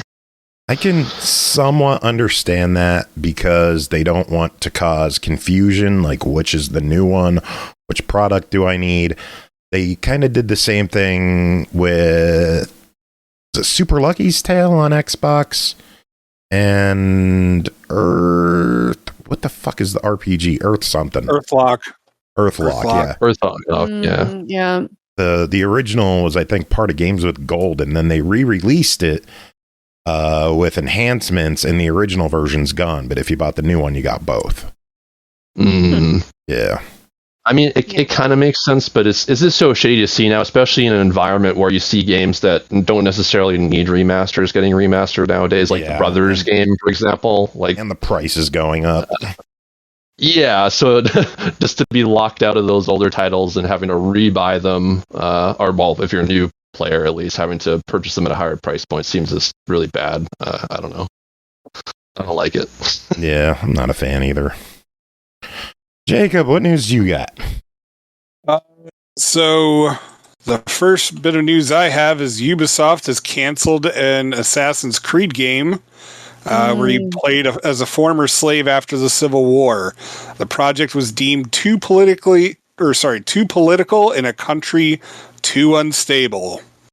Good job, America. Woke bullshit. Yep. So, yeah. Thanks, conservatives. We didn't get a game. Yeah. Also, PlayStation. Assassin's Creed. So, PlayStation has canceled most of the concert series that was happening this fall. It was supposed to begin in the U.S. tour earlier this week, but they canceled it for reasons that aren't clear. A lot of people think it had to do with ticket sales. It was actually supposed to start in Williamsport this week, so that sucks. They were advertising the hell out of it on Facebook, so I don't know. I guess they couldn't drum it up quick enough. And the last bit of news I have is that, or actually, no, I do have 2 bits of news. Both are related to Minecraft. The first one, the Minecraft streamer Farlands or Bust has made it to the Farlands 14 years later. Wow. Jesus. Like, I remember like when he first started, and I was like, and then I read that like he just finished it, and I was like, oh shit, I didn't even realize that he was still going. But if you want to hop back in with his adventures, fear not. He's now going to explore the Farlands and whatever's beyond it. So, plenty of weird content that we're going to get to see from that. And I'm not too familiar with Minecraft. What the fuck is the Farlands? So in the original version of Minecraft, like the Farlands are no longer there. But the thing is that it could only render the environment for like, I think it's like 32 million blocks or something like that. Render it properly. And then once you got beyond that point, things started getting really fucky. The terrain wouldn't render correctly. You'd have these like long caves that just like would go nowhere. Like you have mountains that like, it was bizarre. Like you essentially had like this straight line that, you know, it would cut off from like where it was properly rendered to where it wasn't. And it would just be like, there would be like lots of pits, like there would be lots of caves. Like when I say things like weren't rendered properly, it's like you'd have things that were as high as a mountain, but it wasn't a mountain. It was just like this weird amalgamation of like sand and rock and all this other kind of crap. But also like if you would try to dig in there, it wouldn't properly dig like where you thought you were. And so like you'd end up digging like 2 blocks over from where you thought you'd be. Sometimes like things would be invisible, like that kind of stuff. And the farther you went in there, like the worse it would get. Interesting. And if I remember, pulled up a page on it. If I remember correctly, animals also couldn't spawn there either. Like I actually went there once to the Farlands because like there was a way to like teleport to it, and yeah, I mean like it's interesting to check out, but as I said, like it gets weird and real fucky real quick. I'm reading it says the Farlands are the result of a glitch that occurs at the far edges of the procedurally generated sandbox world. Looking very much like Swiss cheese, the Farlands form a high, straight wall full of never-ending cave-like holes. They're estimated to spawn 12,550,821 blocks from the center of a Minecraft world. So if you set it to walk there in survival mode without cheats, it'll take you 14 years to get there. Yep, which he did. And it's patched, so you need an old version. Correct. And 14 years. No, because there is ways to teleport. Nope, 14 years. Only way. No, you can only teleport. way possible. I did it. 14 straight years of walking. Only possible way. Only possible way. Anyway. So you want to throw on the movie watch music? It's movie watch. There. Oh, you gotta be fucking kidding me! Surprising no one, Minecraft 2 has been announced for 2027. What? If I remember correctly, it's like June 23rd or July 23rd, 2027, but they dropped a poster today on the official Minecraft Facebook page, and that's about it. Nothing else got announced about it. Cool. All right, any other news, or should we dive into our massive batch of reviews? Did I tell you I saw the Minecraft game or movie? I don't remember if I talked about it here. Yeah, like I watched it with the kids. Because I was just like... Oh, you did talk about it, because I asked if you threw popcorn all over your living room. I mean, that seems normal anyway, but yeah. Yep. Okay. Anyway. All right. Aki, ready to review? Oh my god, it's 10:40. Sure. First game to talk about tonight, Dying Light the Beast, developed and published by Techland, released September 18th, Series X and S, PS5, PC, $59.99. You are Kyle Crane. After being captured by the Baron and enduring his painful experiments for years, you escape, but the scars remain. Left on the edge of humanity with both human and zombie DNA, yay, the best of both worlds. You struggle to control your inner beast and the conflict that comes with it, but you'll need to if you want your revenge on the man who did this to you. A unique blend of open world and action survival horror Dying Light the Beast is set in the beautiful yet dangerous valley of Castor Woods that's now overrun with zombies rather than tourists. Yay, lots of tourists to eat. To take your former captor down, you'll need to form fragile alliances as well as utilize all the combat and traversal options in your arsenal. But be careful out here, each step is a fight for survival, especially once the sun sets and the tension heightens as the true horrors come out at night. Aki, what did you do when Jacob came out at night? I cried and hid under a bed. Very good. What is Dying Light the Beast? Okay, so this is a fun little parkour action game. In this one, you play as Kyle Crane, who was the protagonist from the first game, not from the second. And yeah, you are kidnapped as somebody who was infected with the zombie virus in the first game. You get kidnapped and basically tortured for, I think it was like 14 years or some shit, I think is what they said in the game. And yay for that. Now you're free, and the Baron, little bitch, gets to pay through absurd amounts of violence, because fuck this guy in particular. So yeah, you go out into this quaint little village, and you're trying to find allies that will help you take this jackass and his private military down.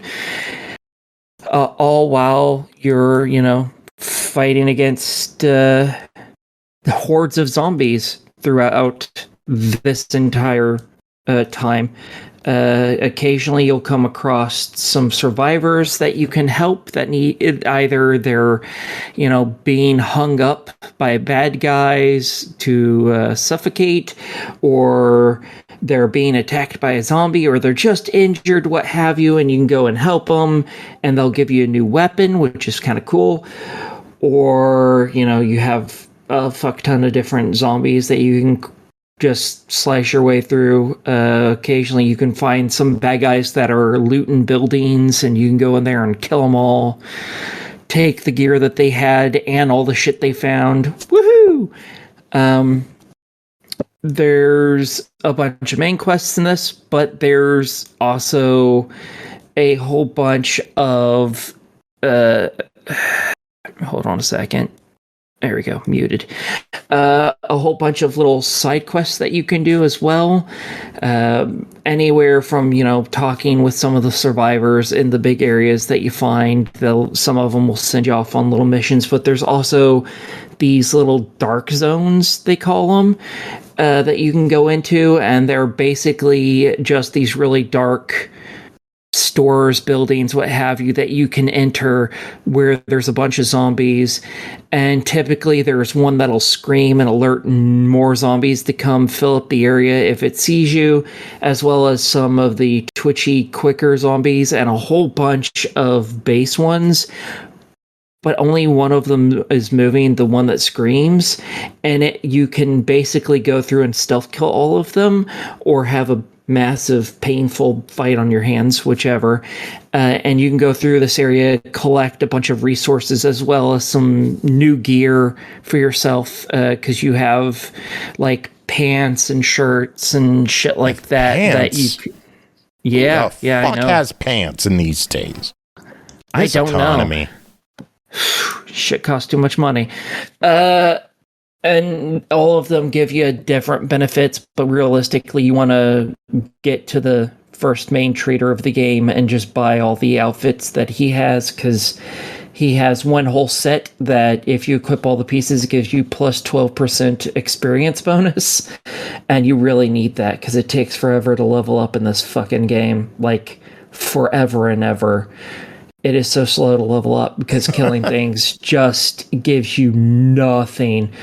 When it gets nighttime, you have the volatiles, which are the super fucking zombies that will run and chase you, and they are definitely faster than you, and you will get hurt because they don't fuck around. and I'm like level like 12 or something, and I still can't easily kill them. I can kill them. It just takes like all of my bullets to do it, which kind of defeats the purpose. Yeah, basically. And yeah, so, but at night you also get 2 times experience. So, you know, it's kind of useful to go out there and kill things and beat missions while it's dark, but then you also have all the volatiles that will fuck your shit. So, yeah, I'm really enjoying this. I don't think I'm even halfway through the game yet, to be honest. And I'm just having a fucking blast with this fucking game. It's really fun. I just like going around finding shit. Like, I absolutely adore all the dark zones that there are, because there's a fuck ton of them. And you can go into them multiple times. Did you play the first 2 Dying Lights? I played the first one. I do not have the second one. I really like the first one. My question was if there was any like tie into the second one. I haven't played the second one either, so I believe the main character of the second one is also in this as one of the characters that you get to talk around with, but I'm not entirely sure because I haven't gotten far enough in, but I'm pretty sure I think the character in the second game is Aiden, and I believe he does appear in this. He's just not the main character. Gotcha. Set of twins, Aiden, Caden, and Braden.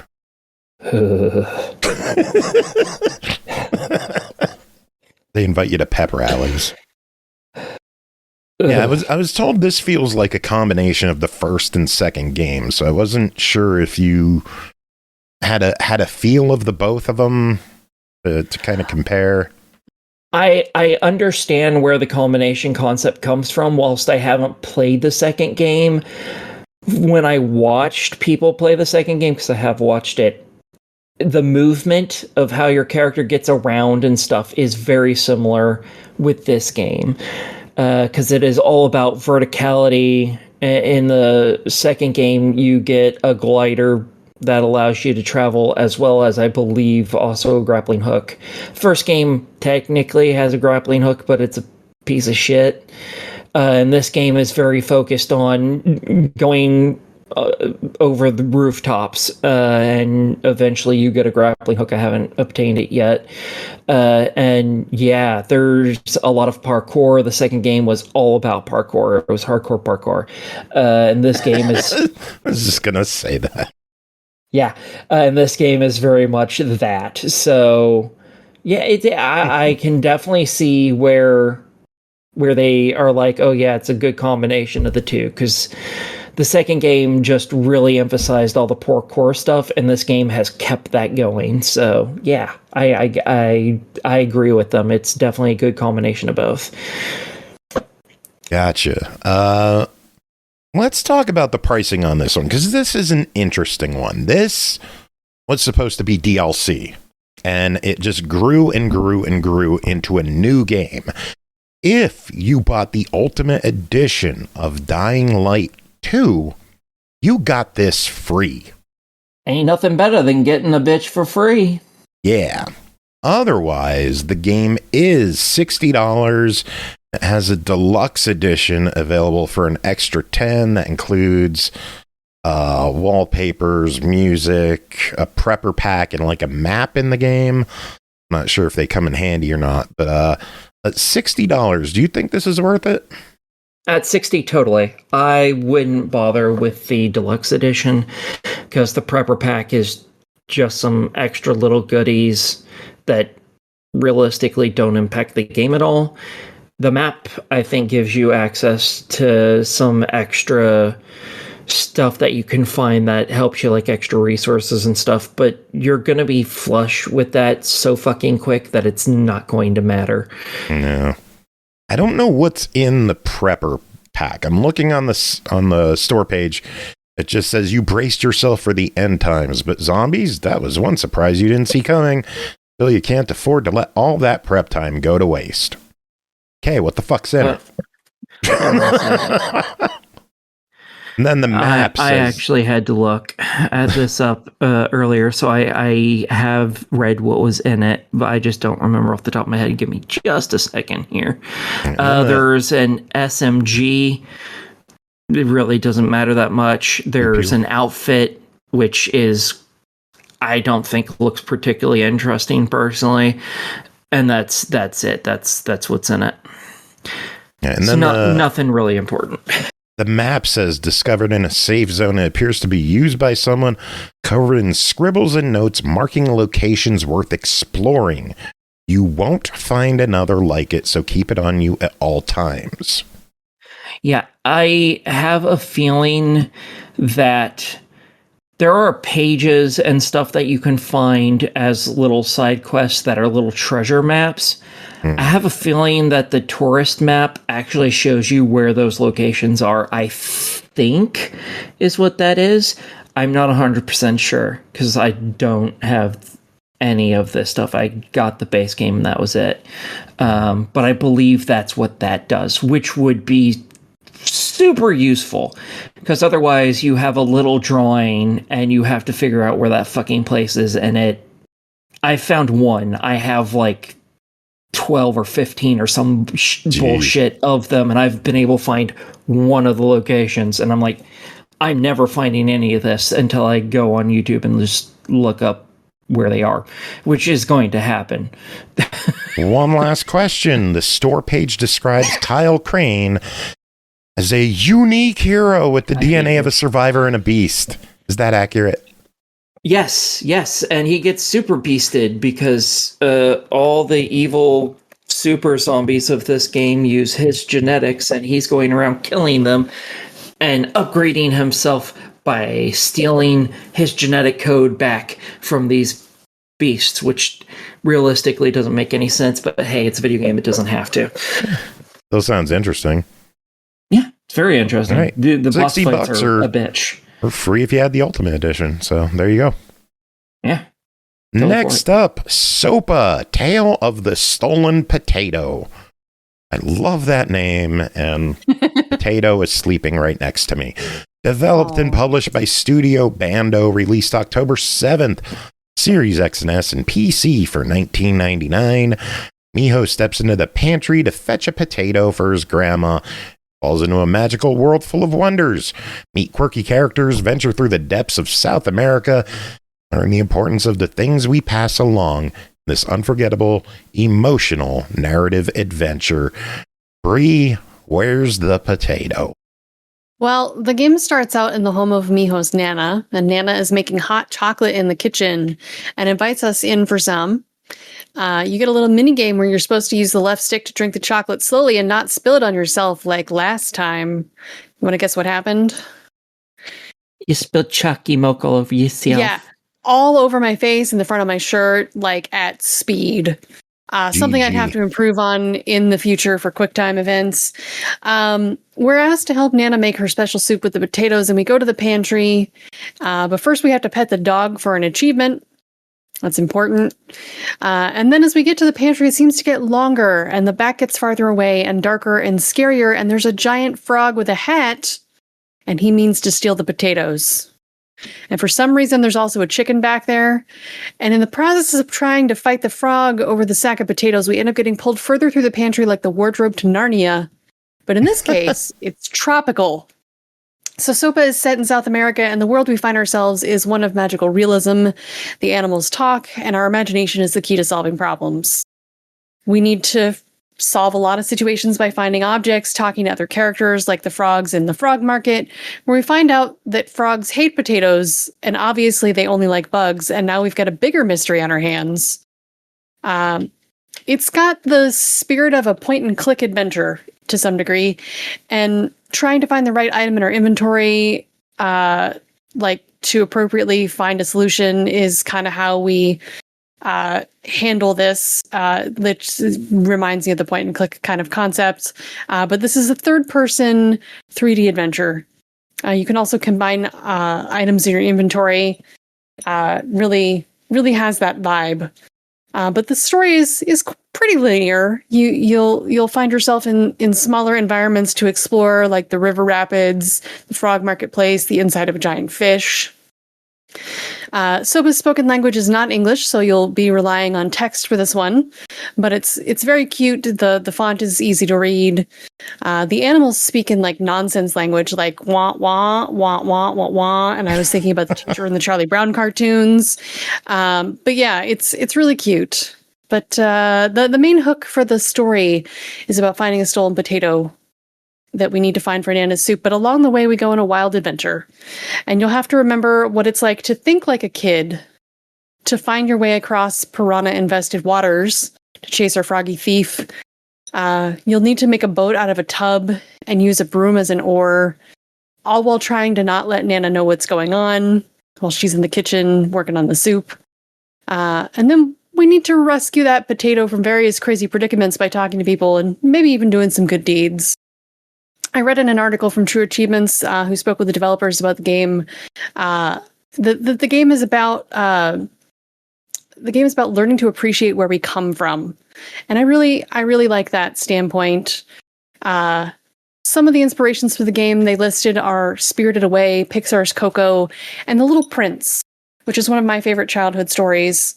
And very specifically, that concept about having to remember how to think as a kid is something I think really is where The Little Prince kind of lies there.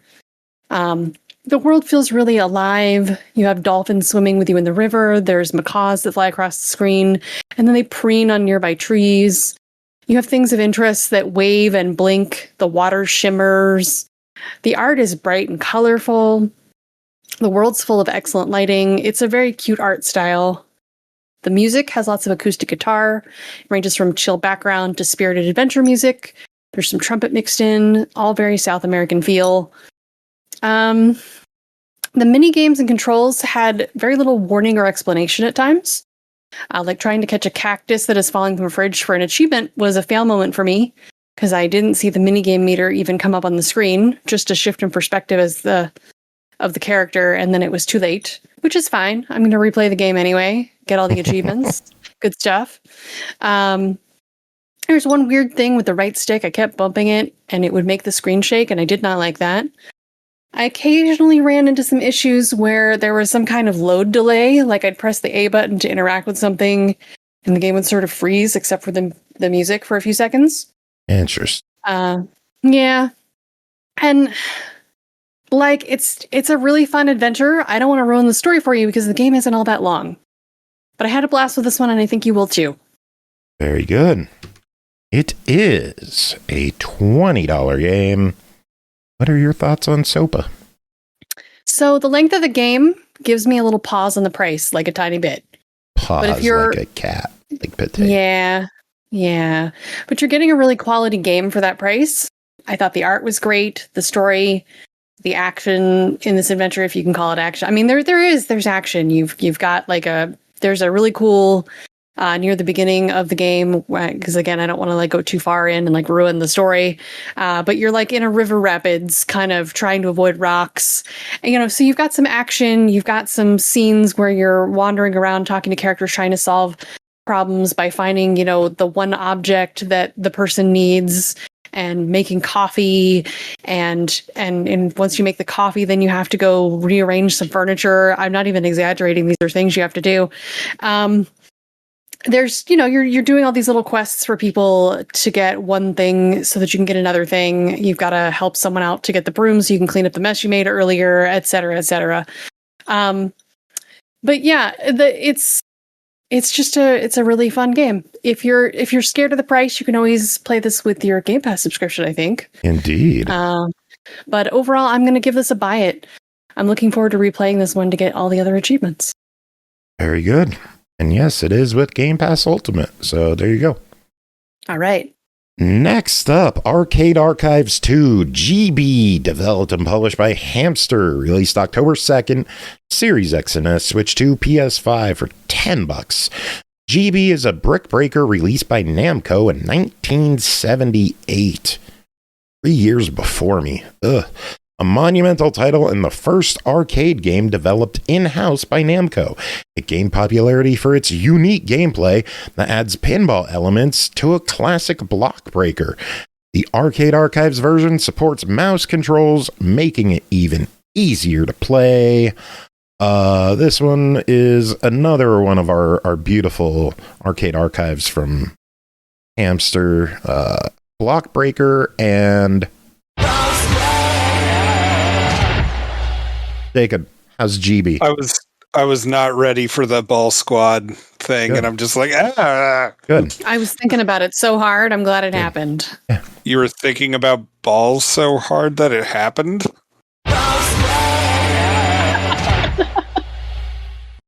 GB. Wish I could manifest, or like, just think about balls all day and I just manifest. GB. Whatever. All right. So, GB is a very old arcade game. I'd never heard of this thing before. Me and the neither. easiest This one way- surprised the hell out of me.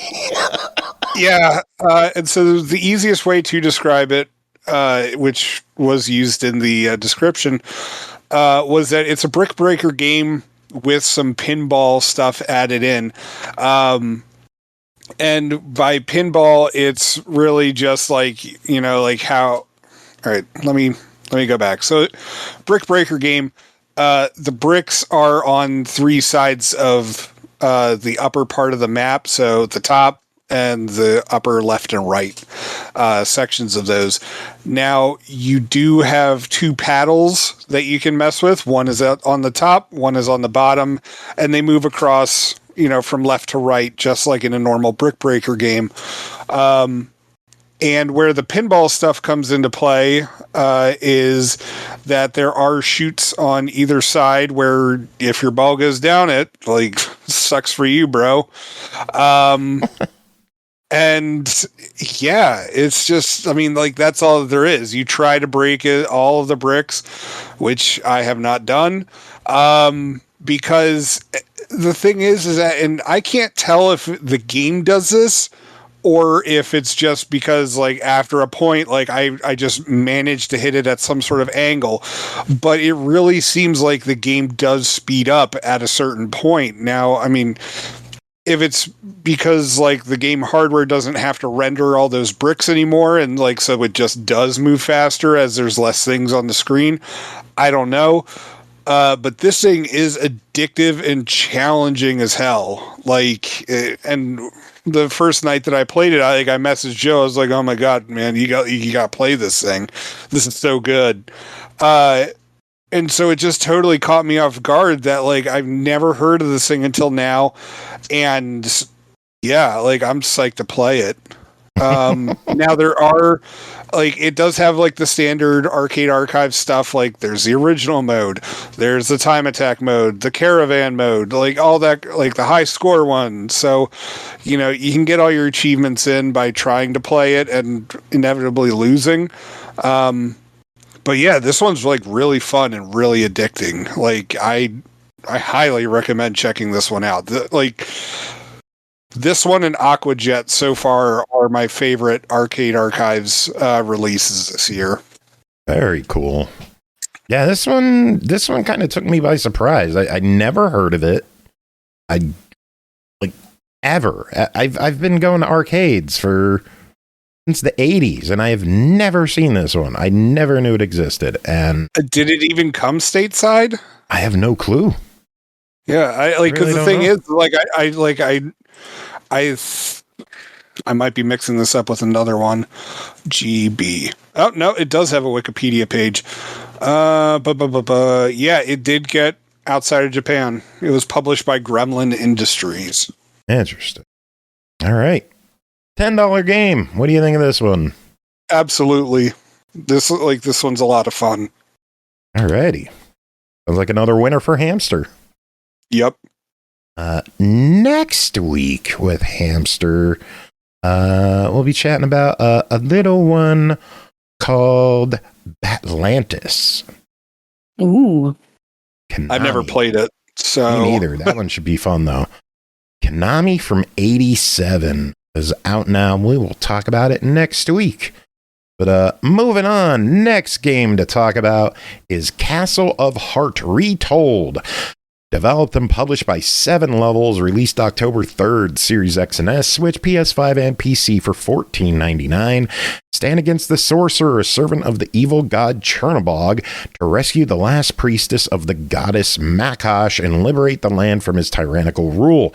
As a Slavic warrior named Svaran, you must overcome not only magical creatures and lethal contraptions, but also a terrible curse that has turned your body to stone. Medusa!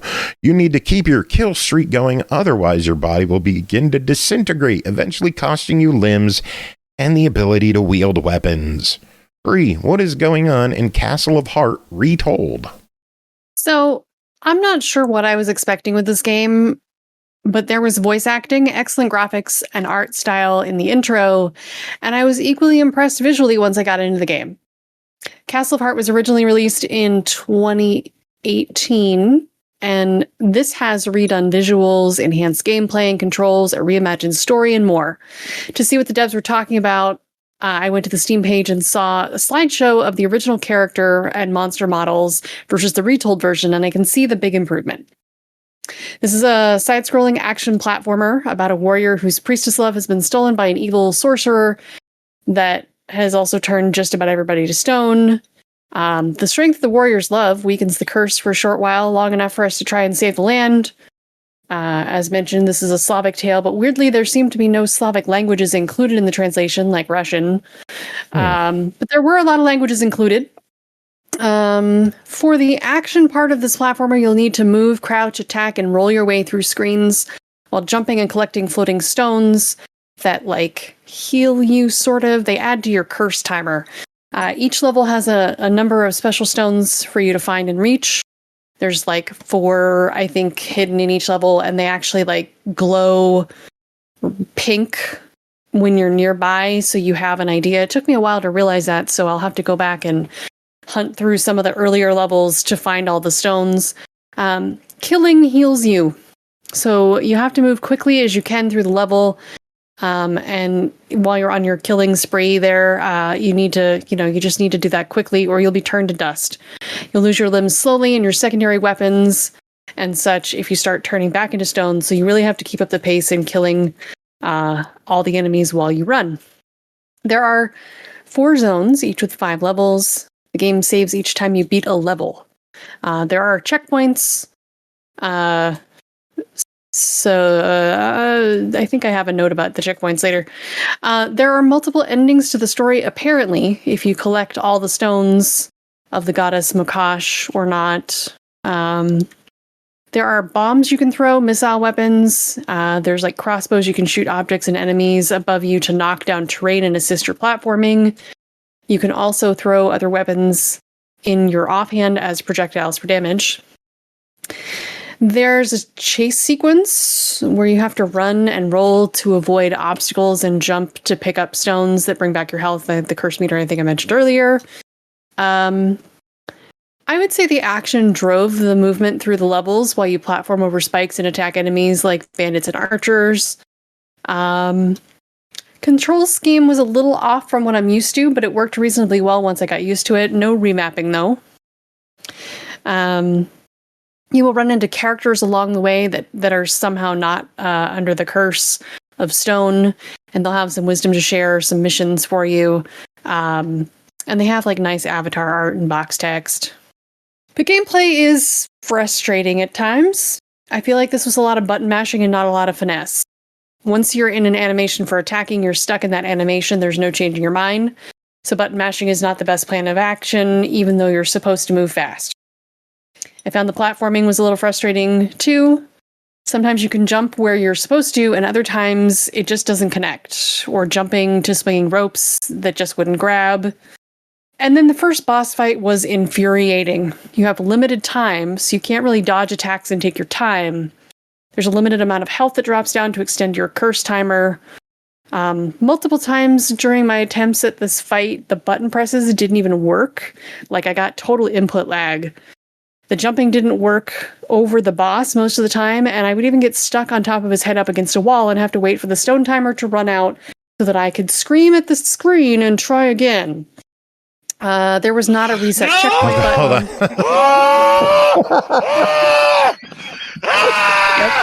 Oh my god. I did eventually beat the boss, I love but the I was raid so frustrated. so much. Lloyd, thank you I for the know. raid. Welcome in, everyone. We are chatting about Castle of Heart Retold from 7 levels. Bri, you were chatting about how frustrating it could be. Yeah, I eventually beat the boss, but I was so frustrated I didn't want to play anymore after that. There were often reasonable checkpoints, but the game only saves once you beat the level, and the levels feel kind of long. Some of the segments themselves feel really long, like messing them up and having to redo them feels tedious after a while. Like going up a medieval elevator shaft with spike traps, exploding barrels, flaming lamps, and archers had to be redone several times because of a shitty jump at the end that just didn't work out. Ugh. Yeah. So I'm kind of torn on this. Right, well, Where are we at with the price? It is a $14.99 game. If you buy it in the next week or so, you could get it for $12.74. But at $15, what are your thoughts on this one? I mean, for the amount of game you're getting, the price feels right. But for me, this is going to get a deny it, like a try it at best. Like, I was going to give it a try it, like hands down, up until I got to the boss fight, and Injury had to listen to me being angry at the screen for like 30 straight minutes. Like, I feel like I'm sounding angry right now just talking about it because I'm reliving that fight. Hey, Injury, you're in chat. Any comments? It made me swear a lot. I'm pretty sure motherfucker came out of my mouth a lot. Hockey would be so proud. Right? God rest her soul. Yeah. So Yeah. I think the price is decent for a good amount of game. The story mechanic of things turning to stone was interesting.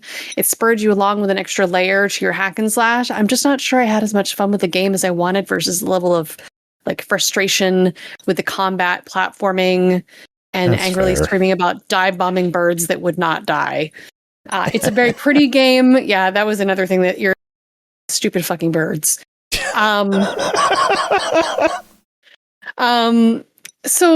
So yeah, for me personally, it's a deny it, but I feel like for some people, they may not be as frustrated. Maybe give it a try if you want on a sale or something. I don't know. This was one of the better reviews. You got to hear me swear a lot. Yeah, this is great. Nice. All right, let's move on. Next game, MOUTHOLE, developed by Anything Knows Productions, published by Sometimes You. Released September 29th, Xbox One, Series X and S, Switch, PS4, PS5, $9.99 each platform. Keep an eye on the time to ensure you make the most of your week. SML After Dark.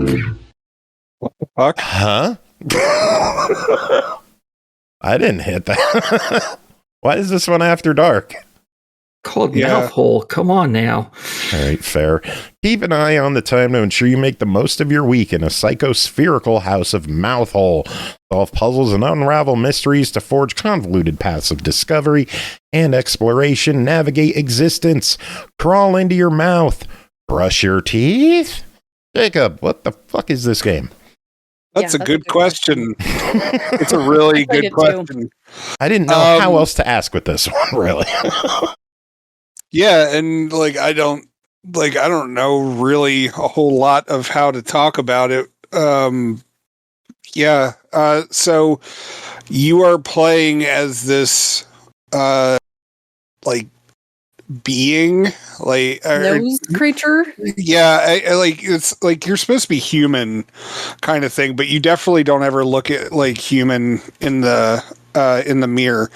But so you have this dream where you're at the dentist and he's just like, oh yeah, your teeth are really fucked and you only have like 5 days to live. And so you're like, oh, well, I can't afford to do anything. So, all right, I'll just go see how I can spend my next 5 days. And the thing is that like you're not really sure that the dentist thing like is anything more than just a dream. But then you have a house that is set up very awkwardly, not quite back rooms kind of stuff, but it's still disorienting. And there's various activities that you can do around the house. Like, you know, you could watch TV, you can jump on a trampoline, you could smoke cigarettes out back. All of them take up time in your day. And all of them have certain effects on the game, which are not going to become apparent to you until the very end. Or maybe they don't. Like... It's one of those types of games where this straddles the line between very, like, you know, incredibly artistic and confusing bug fuck, like whatever the hell it is. But yeah, so there also gets to be a point where you can like go into, like, you're looking at yourself in the mirror and you can decide whether or not you want to go into your mouth, and you have all these areas to explore, occasionally beings to talk to and hold conversations with. There's also a shop where you can buy items that may or may not play into the grand scheme of things, and there are some puzzles to solve, and at the end of it, you're just going to be like, what the fuck have I been playing? And if you're an achievement whore like me, guess what? You're going to have to be playing this multiple times. So there's multiple endings. Yeah. Right. And so I've only gotten through one ending with this, and I don't know whether any kind of progress actually carries over from one version to the next. So I'm real curious to see how everything turns out. The game does tell you that you need to save often, and I will agree with that because it's real easy to die in this game. Like you could actually die like right off the bat just exiting your room. I did that right away. Yeah, I did too. Is that an achievement? It is an achievement. Yeah. Figures. Because you don't expect your house to be built a certain way. And yeah, it's just a really bizarre game. Like, all right, let's hit the features quick. Let's go down the list. Okay. 11 endings. Yay, nay, yeah, probably. Yeah. Yeah, because I mean, like the ending that I played, I was just like, what the fuck is this? Like, playable instruments. I didn't get that. I didn't get around to it. The piano extreme and drums mirror. Much. Yeah, that was weird. Revolutionary hat system? I don't know that I ever got any hats. Yeah. Realistic stock market simulation. I mean, you give it your money and then you lose it. So yeah, that's realistic. That's pretty good. Yeah, that's realistic enough. Uncompromising lack of lighting. Yeah. Yeah. Yeah, I'd agree with that. Approximately 45 minutes of tooth-shattering music. Probably. I don't know if I ever really noticed much of the music. Like at one point, oh god, at the end of it, it just kept making this like buzzing noise, and I wasn't sure if like the game was broken or if like my TV was broken or what. But your brain's broken. 1,000 lines of dialogue. I don't know about like 1,000, but like I mean, there's plenty of dialogue in it. It's like 1,000 plus. There's definitely enough story to keep you intrigued. Secrets and metagamular inclusions. Yeah, there are. And finally, ray traced snail graphic. I don't know if I ever ran into that, but I don't know that. Yeah, I don't know if I ever ran into the snail. I'm gonna have to keep looking. I ran into a worm. And there is like a puzzle in like an eye area that like it was just phenomenal to look at. The landscapes in this are absolutely fucking wild. And it's just as much fun to play it as it is to just sit around and look at all the weird, like surreal and abstract shit going on in this game. Interesting. Well, Jacob, you got 10 more endings to go. The game clocks in at $10. What are your thoughts? Absolutely. Totally worth it for $10. Like, this is one of my favorite titles of the year. Interesting. Bri, your thoughts? I don't know that I would put it up there with my favorites, but it definitely goes onto my weird list, and I appreciate it for that collection. Sounds good. Next up, Finding Paradise, developed by Freebird Games, published by Serenity Forge, released October 8th on Series X and S and PS5 for $9.99. Dr. Rosaline and Dr. Watts have peculiar jobs. They give people another chance to live all the way from the very beginning, but only in their patients' heads. Due to the severity of the operation, the new life becomes the last thing the patients remember before drawing their last breath. Thus, the operation is only done to people on their deathbeds to fulfill what wish they had done with their lives, but didn't. Bri, what is Finding Paradise? Well, you did a really good job of explaining that from the store write-up. This is the second full episode in a series. The first game, which I also reviewed, was called To the Moon. You don't need to have played the first game to appreciate this, though. You can play these in any order you wish. Doctors Rosaline and Watts have a special machine that allows people on their deathbed to relive their memories and change their path in life to see the life that they wish they had lived. In the first game, the patient wanted to go to the moon, sort of. It was a very touching story about a man who lost his wife, and the story follows the doctors on to another difficult patient, Colin, who is a retired airplane pilot. The doctors still squabble like siblings. There's an incident in the beginning of the game with a squirrel, which is a throwback to the original game, which I thought was cute. I'll save that for anyone who plays this. This is a narrative-driven adventure where you talk to the other characters in box text. It's all very cinematic. The game has opening credits as you start the story. You can swap characters with Y for different tasks at different times. Most of the time, it feels logical to just let the story play out in the order presented, though. There are some choice points that will alter the story slightly. Like in the beginning, you can let either doctor use their method to solve a situation involving a teddy bear, and I highly recommend Watt's version. It's hilarious. There are puzzles you have to do called mementos. These help unlock specifically challenging memory points or allow us to alter the path towards the patient's goal. So they're based on items of importance from the patient's life and can connect one memory to another. They ultimately let us traverse through Colin's age ranges as we travel backwards through his history and set the stage for new memories to occur. The puzzle itself is a little confusing to get through at first, though. So you're basically trying to make like a kind of match to remove spheres from a grid. Yeah, I don't know how to explain the puzzles. I just sort of fiddle around until they happen. Or there's a Steam guide if I'm really confused. So yeah, the game is done in a 16-bit SNES like pixel art style. Having seen the first game, I can definitely say they have a style, and I like the amount of movement that they bother to put into the world, like moving water and motion behind the car in the driving scenes and all that. The music helps emotionally drive the game with sweeping piano and strings. Felt very similar in tone to the first game, and that was a good thing. Other gamification in the story occurs when we have to find aspects of the memories as orbs to help us move through the memoryscape as we explore.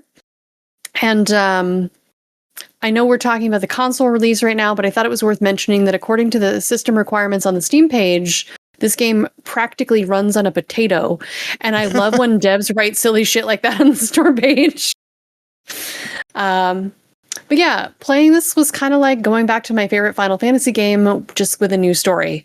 The writing in this is solid and emotional. If you like the first game, definitely check this out. If you haven't played To the Moon, I'm still going to recommend this to you since you can play this in any order you want from the series. This was another emotional tale with lighthearted moments as the doctors struggle with their patient. Very good. $10. Thoughts? The price is great. The game is great. I would also recommend checking out the Sigmund minisode if you liked To the Moon. It's inexpensive and the whole series is great. And I can't wait until they bring some of their other games to console. They have some others not in the series, and I hope that they'll make their way over because I'm really enjoying stuff from this developer. Very good. All right, we got a 2-pack of Ocean games to talk about. Next up is Detective Agency Grey Tie, developed by AV Games, published by Ocean Media, released September 30th on Xbox One, Series X and S for $9.99. Follow professional detective Amanda and her capable assistant as they head off to Amsterdam, where eccentric collector Gino Grasso's most prized piece has gone missing. The trail will take you to a variety of intriguing locations where you'll search for clues and solve puzzles to unravel the mystery and bring the suspect to justice, full of dramatic twists and turns. This may be the detective's most challenging case yet. Jacob and Bri, both of you covered this. I don't know if Aki played it or not, but Jacob, start us off. What's Grey Tie? So Detective Grey Tie is pretty much this hidden object game set in this detective mystery where you're trailing this art thief named Faceless, and the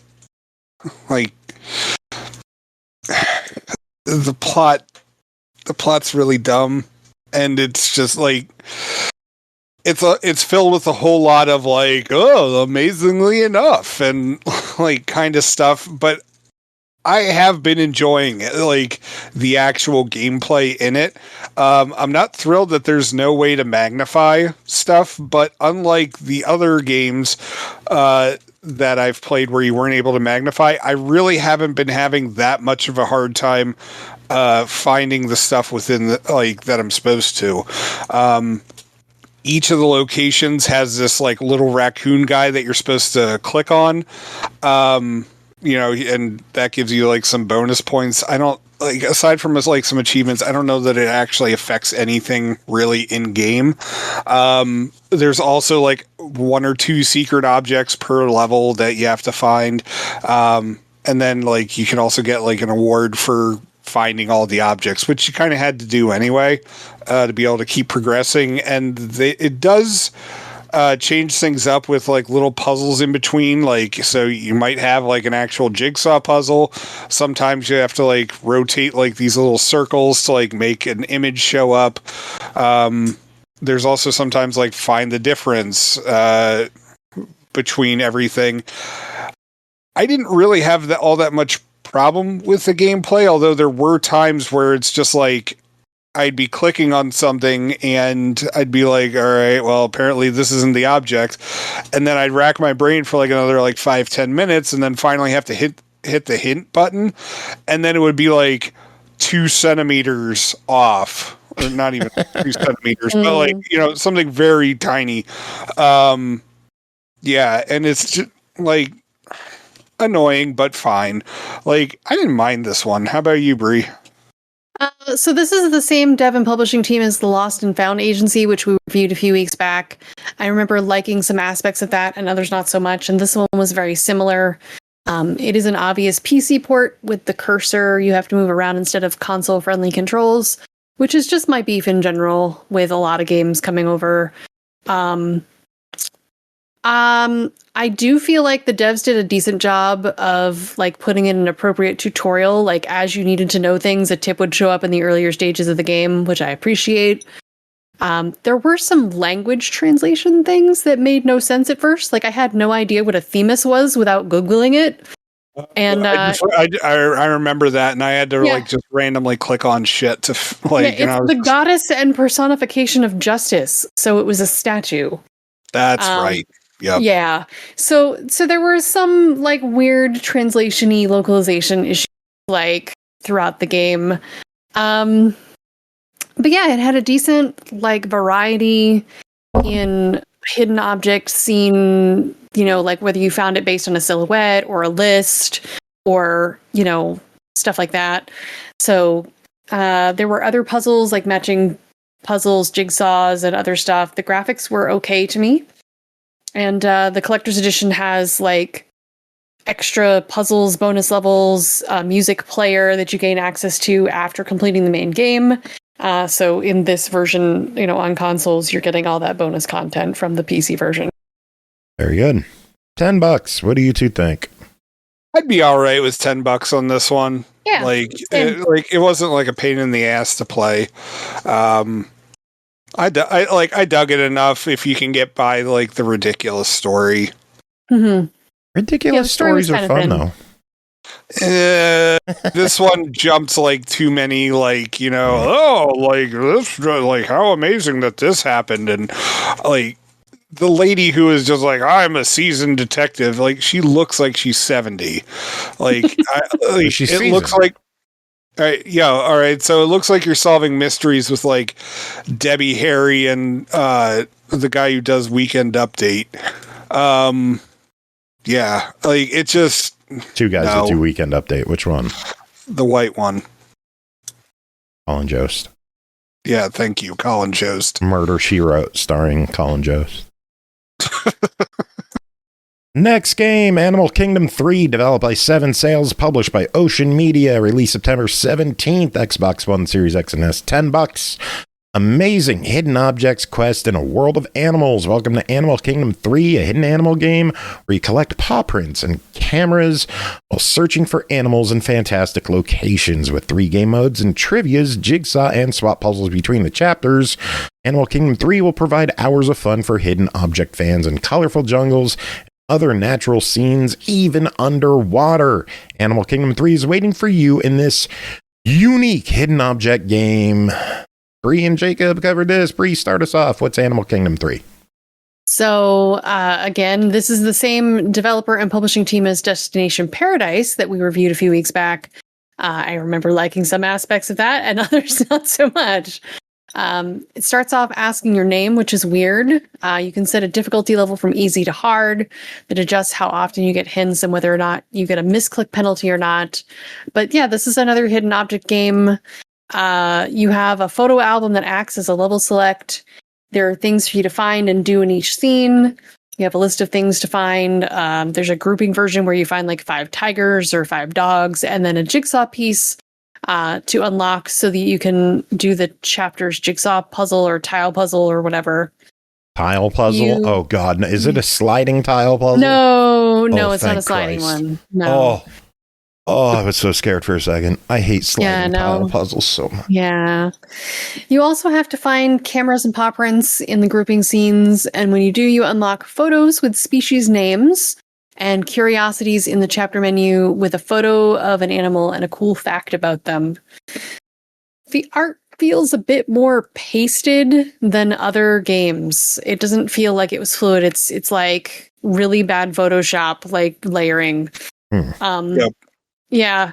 And on top of it, like what may be like a bear, like there may be like 5 random photos of bears in this level, but like, even though these are all bears that should theoretically be the same size, they will not be. No, they won't. And of course, like there's no way to like turn up the brightness in this game, and so like so often like I had to use the hints, and it's like, oh, well, it's in the shadow. How could you not see this? And I'm like, what? Yeah, there is a zoom that is limited to a bubble around your cursor, and when you use it, everything just looks really grainy and fuzzy. Yep. That was the same issue I had with Destination Paradise. There are 2 parts to the scenes to find things, and it took me a while to figure that out, and it was by accident where I pressed the left trigger. I didn't feel like the game tutorial pop-up told me anything about that. Nope. After the fact, I noticed the arrow next to the right of the hint button. But yeah, that was a little frustrating, like why I couldn't figure out where these things were. And I stared at that screen for like 20 minutes and I couldn't find the fox and I couldn't find the bear. And it's because they weren't even on that screen. I'm looking at a picture on the store page and there's a tiger laying on top of a tree. Yeah. Yep. Like not on a branch. Nope. They just slap it right on there. Yeah. Not a big fan. There are 15 chapters though, with 3 puzzle types each for a reasonable amount of content. Visually, this one looks kind of sloppy, but yeah, if the gameplay's fun, I could ignore that. It's $10. Jacob, what do you think of it? Did you talk about this? I don't remember. It's fucking late. Yeah. Jacob, what do you think of this one? Talk about it. Honestly, like I got really annoyed with it quite frequently. At first I was like, oh sweet, there's a magnifier in here, but like most of the time it did fuck all on this game. Just like when you use one on your dick. $10 verdicts. Anyway, I thought the art was sloppy. Like, there's no real plot to it, and it's just like, I don't know. Like, I thought like the having to move between two images, like I thought that was kind of interesting. But then, like when you're trying to find like the smallest possible clownfish of all time, you know, like in two different, like, and your two pictures are like jungle versus desert. Like it just, what, like guys, come on. Like I'll put it as a try it, like get it on a sale if you really love hidden object games, but I would recommend Detective Grey Tie over this one. Yeah. What Like are way your more. thoughts?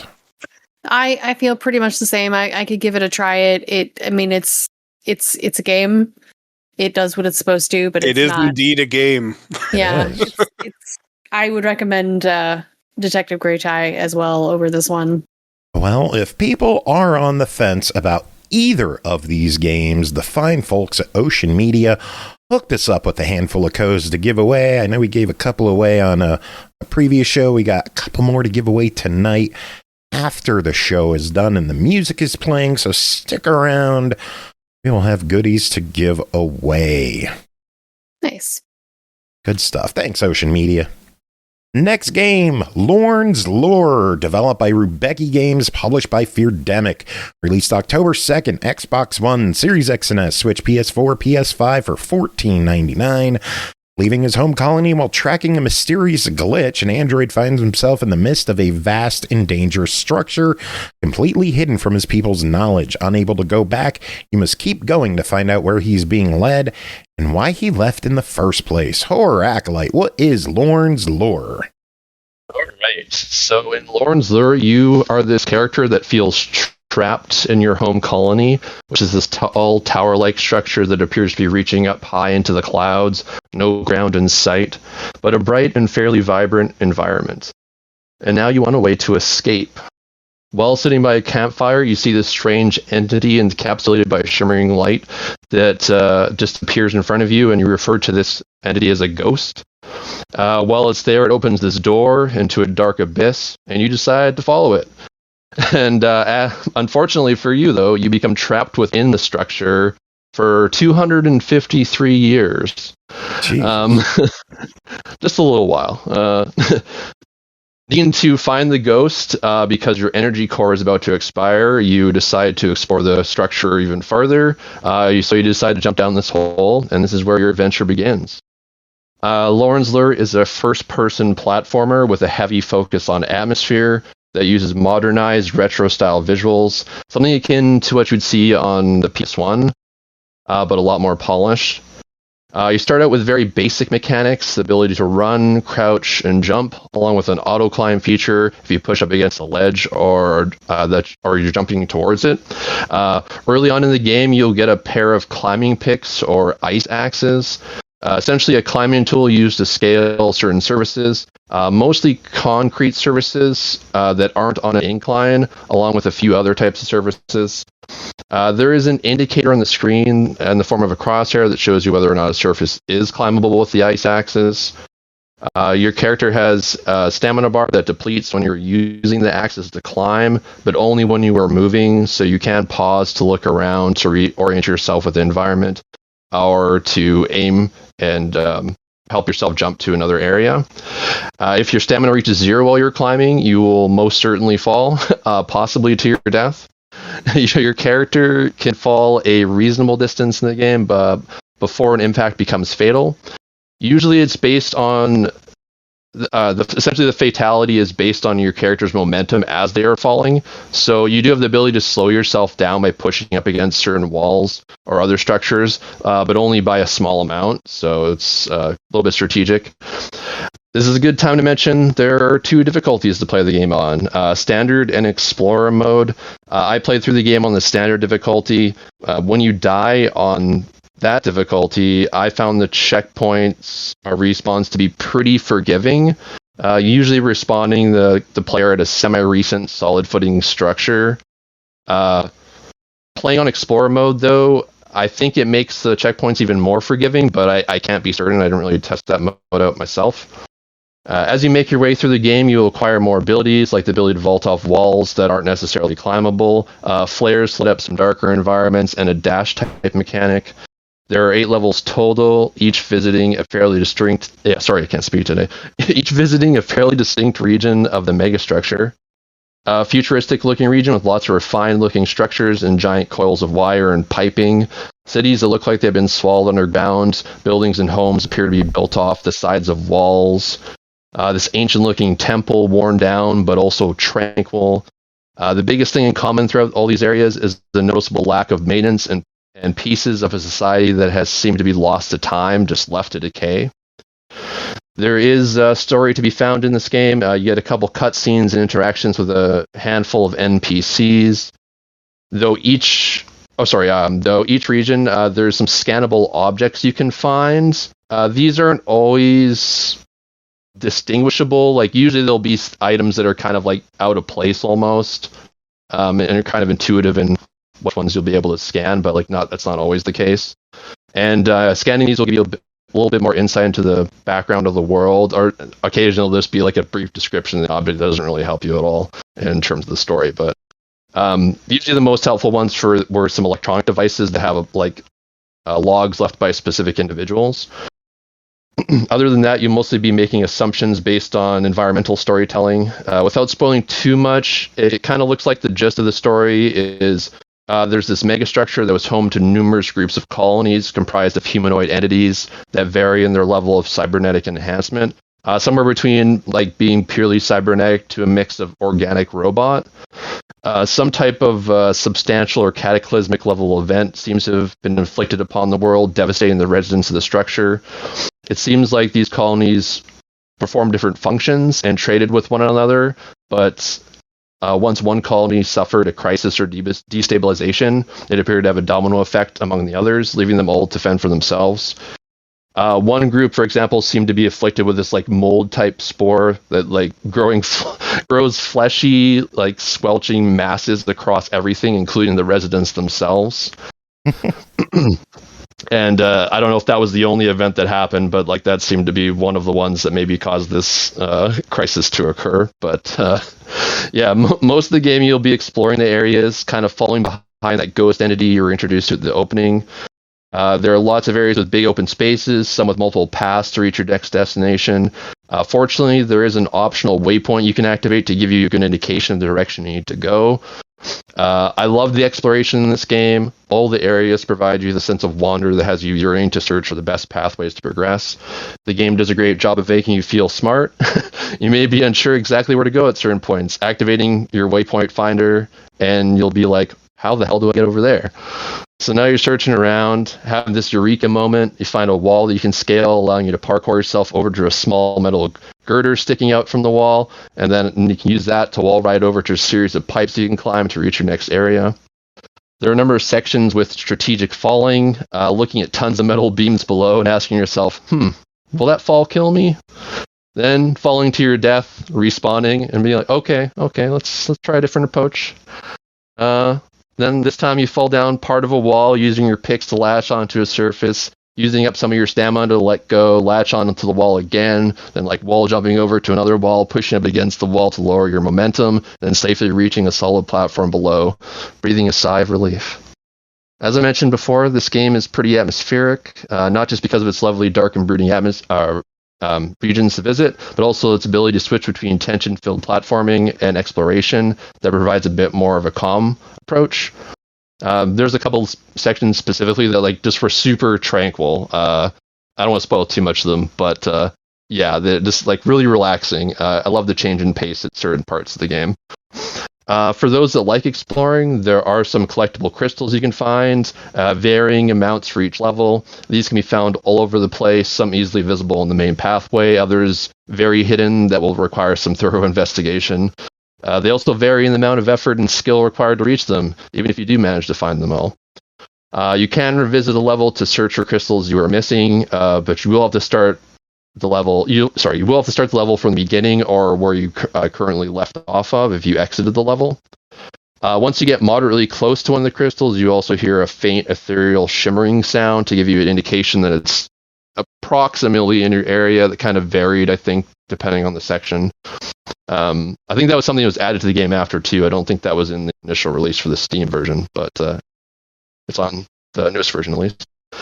Collecting all the crystals in this in the levels will unlock a simulation level for that particular region, which is I shouldn't say that particular region.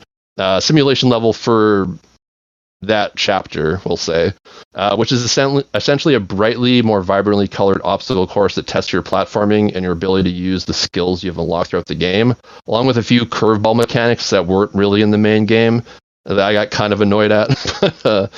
These levels are pretty short, technically only a few minutes to complete, but are a bit challenging and will require some trial and error. Some notes of caution. I mentioned this game has lots of open spaces. There are a couple levels that are extremely close quarters. If you get claustrophobic easily, you have been warned.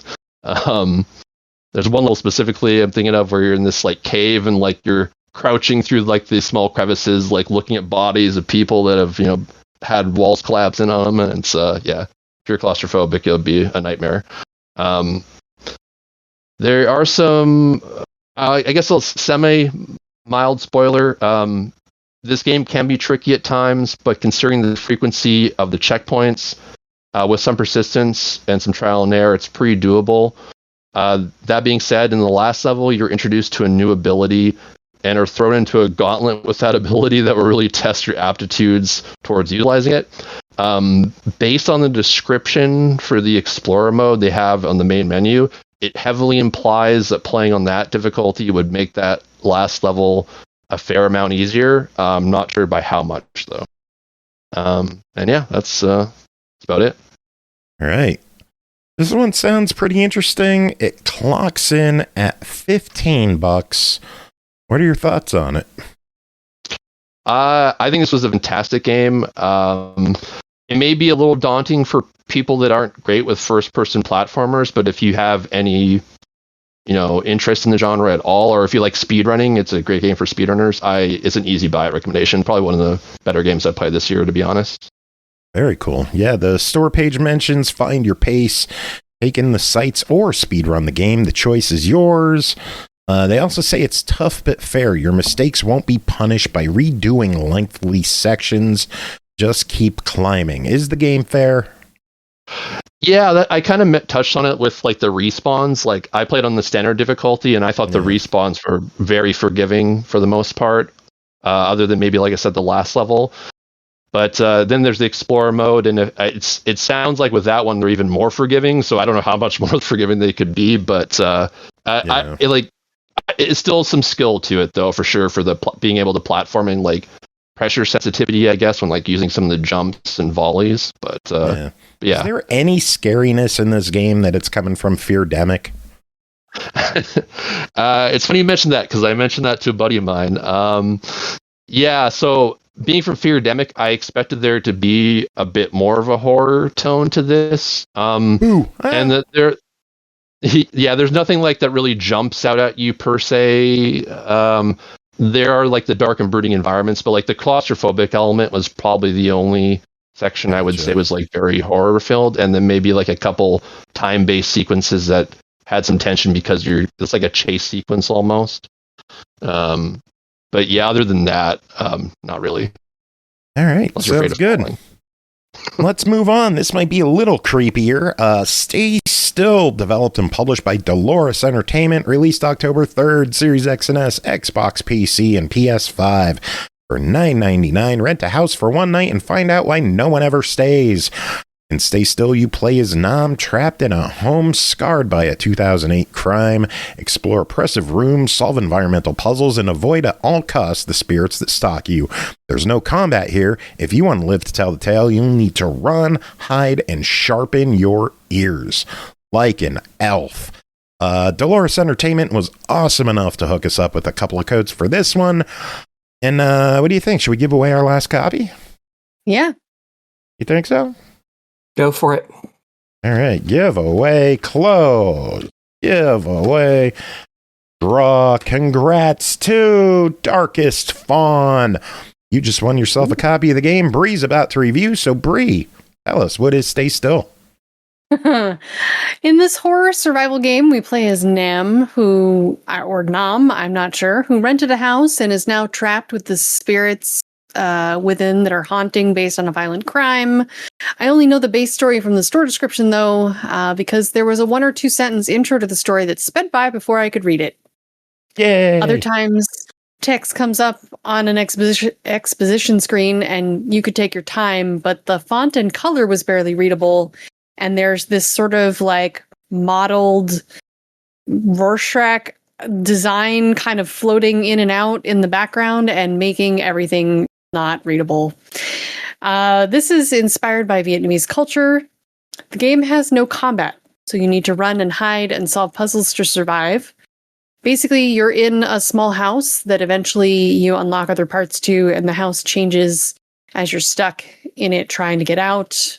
You have to explore everything to find the next objective. Once you find the objective, like that there is a fuse box, only then can you find the fuses that you need. And they will glow a little to help you find them, which is nice.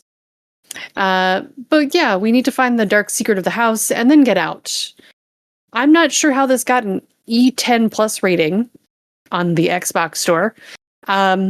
But the newspaper in the front hall of the game talks about a high school teacher committing suicide in the bathroom of the school.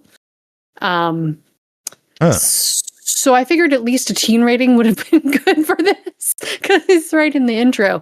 Otherwise, this feels like it doesn't have like a lot of gore or direct depictions of violence, so But I majorly struggled getting this game to work at all. So we're going straight to the bad stuff. Yeah, the translation localization to English is a little rough. Lots of spelling or grammatical errors, like missing S's or S's where there shouldn't be. First time I played the game, it told me to crouch so that I could reach a key item in the crouch button did not work. Nor did the pause button work anymore to look at the objective to see what I was doing wrong. At which point I restarted the game, and when I reloaded, it hadn't saved any of my progress. Oof. It looks like there are 2 achievements that are either broken or really glitchy for stuff that you should have had to have done to progress in the game. I would also say that the cursor doesn't pick up items very easy, and since the game relies on you to explore the environments to find clues that lead you to the next objective, that's a problem. I walked around the room after finding the flashlight for like 30 minutes and could not find another thing to progress the story, and each time got bit by the bug with the controls and had to restart anyway. And then I had made some progress, and so it saved to that progress point, but not any other time in the game. Ouch. So I did not have a good time with this one. It felt barely playable. I did some reading up on Steam, and it seems like there was a lot of issues there too. One reviewer left a note that they played both the PS5 and the PC versions and felt like the PS5 version was an earlier build and struggled with completing the game as well. And the only real horror I found with this game was that it didn't work. Damn. I could not force myself to brute force my way through the game to get any further, and it was very frustrating. I did reach out to Dolores and send them a bug report, but I have not heard back from them. It seems that some people have been able to finish the game on Xbox, but I don't see how that's possible. I tried. Yeah. Looks like the dev has done a bunch of horror games on Steam. It looks like my notes were on the wrong side. I had it as developed and published by Dolores. It was developed by Tarba Paul Cornell, originally published on Steam by Galactic Crows, who are listed as the dev on the Xbox version, and published by Dolores. Yes. Galactic Crows is who's listed as the dev on this one for Xbox. Yeah. And I think this one, is this the one that had a different name at first? Aki, we were talking about this. This one had some sections in the game where enemies, at least on the PC version, I assume it stayed true in the console version, where enemies just forever spawned until you did something, and I had a hell of a lot of trouble in the PC version of that, and one of the fights is just really bad. I also found, because I went to go play this again just to have it all full fresh in my memory, it was deleted from my account. So yeah, okay. When they because it was named something different on Steam originally. Yeah, like the horror tapes something. Yeah. And they when they changed the name, it deleted it off my account or something, apparently. So that kind of sucked, but it is what it is. All right. Yeah, so let's talk price. It is $10. If you buy it in the next week, it's $8. But for 10, thoughts? Well, I wish that I could have gotten further in the game. For 10, it probably wouldn't be a bad game if it worked, but in its current state, I have to give it a deny it on Xbox. That is fair. Yeah. Any other comments? What would you do to fix it? Like what? Obviously, bugs. Yeah, the bugs. The bugs really are the main thing. I mean, if you can't hit the crouch button to find an object and reach an object, that's a problem. And then, hitting the pause button. I don't understand what the leak is that's going on where the buttons stop working. But like, it got to a point where I reloaded the game again. I went back to it multiple times. Like I reinstalled the game. I tried just about everything I could to see if there was something that could fix the problem, and the bugs started happening right when I would load in the game. It wasn't even like I wasted 30 minutes walking around and then suddenly it didn't work anymore. It was like instant when I loaded the game. So well, hopefully Dolores can check this out and get it taken care of. Yep. I love the fact that Coltrane, for the past 2 hours, every 5 minutes, he walks across my lap, looks, sees that Potato is still on the pillow on the futon, and then just walks back. It's constantly walking across my lap. All fucking show.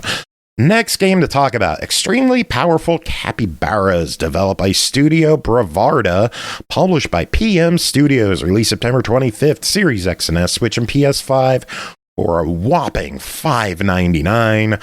Brave the chaos solo or with up to 4 friends in local and online multiplayer to forge your path through hordes of enemies, gather Cappy-powering weapons and skills, and embrace your inner Capybara in this action-packed bullet heaven frenzy.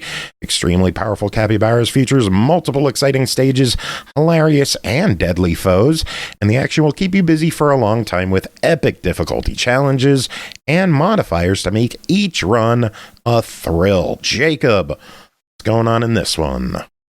So, I mean, if you've played like Vampire Survivors, Greedland, any of those kind of games, you're already familiar with what goes on with this. It's essentially like a Survivors game mixed with bullet hell kind of stuff. And, of course, as you might have guessed in the game title, you're playing as some Capybaras.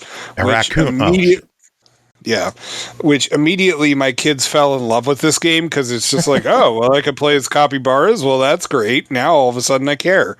Like they've never. I'm dead serious. They've never cared about about Vampire Survivors or any of the other ones that I've let them watch me play.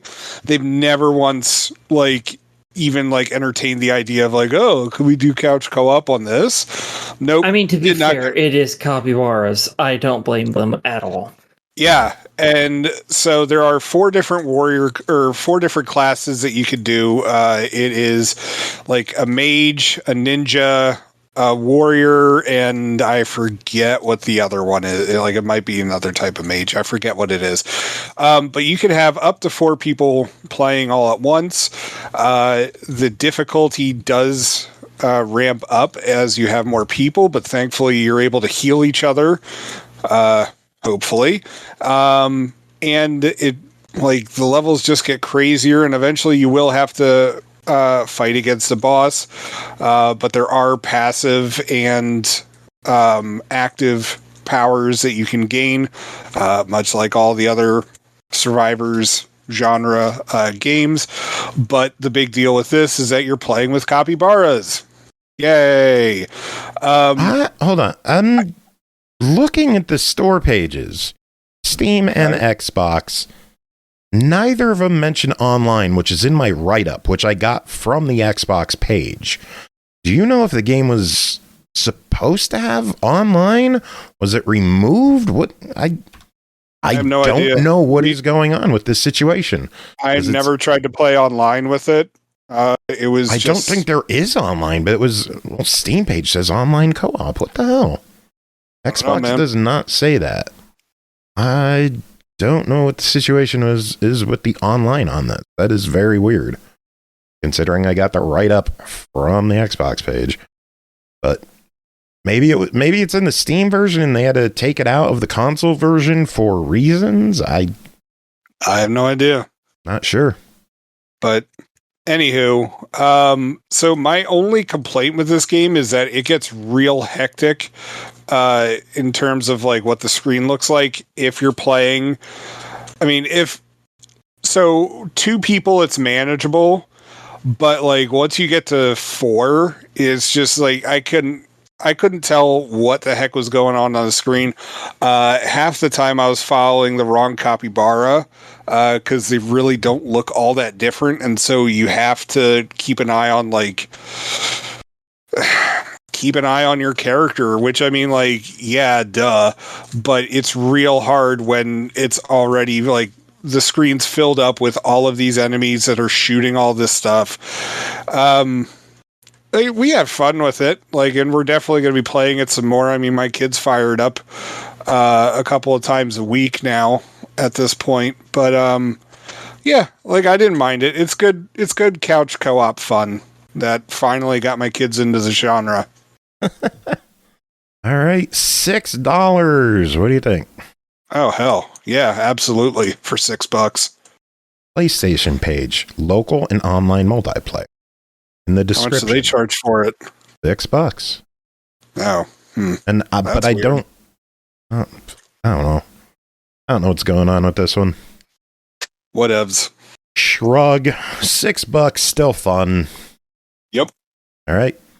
Next up, Pirate Trails, Tentacles, and Treasures, developed and published by AFIL, released October 8th, Xbox One, Series X and S, and Xbox PC for $5 each.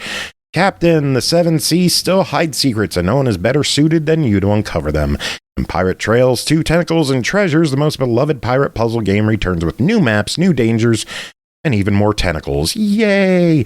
Embark on a tropical journey where your ship must follow perfect routes across a hexagonal ocean, but beware, the Kraken is watching, its tentacles blocking the path to its most precious treasures. Only gunpowder can prevent your ship from becoming sushi. Aki, if this isn't a clone, what are your thoughts on Pirate Trails? This one is a clone, so it can go fuck itself. Is it?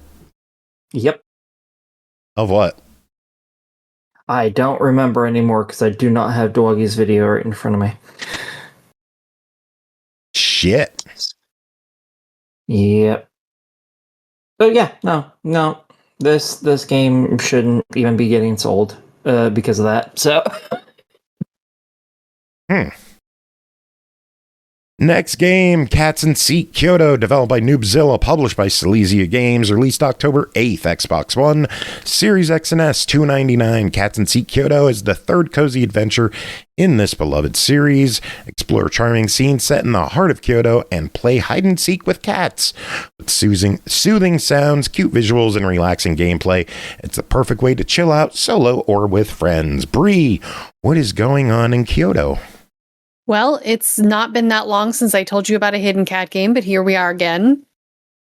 This is the latest in the Cats and Seek series, now in Kyoto.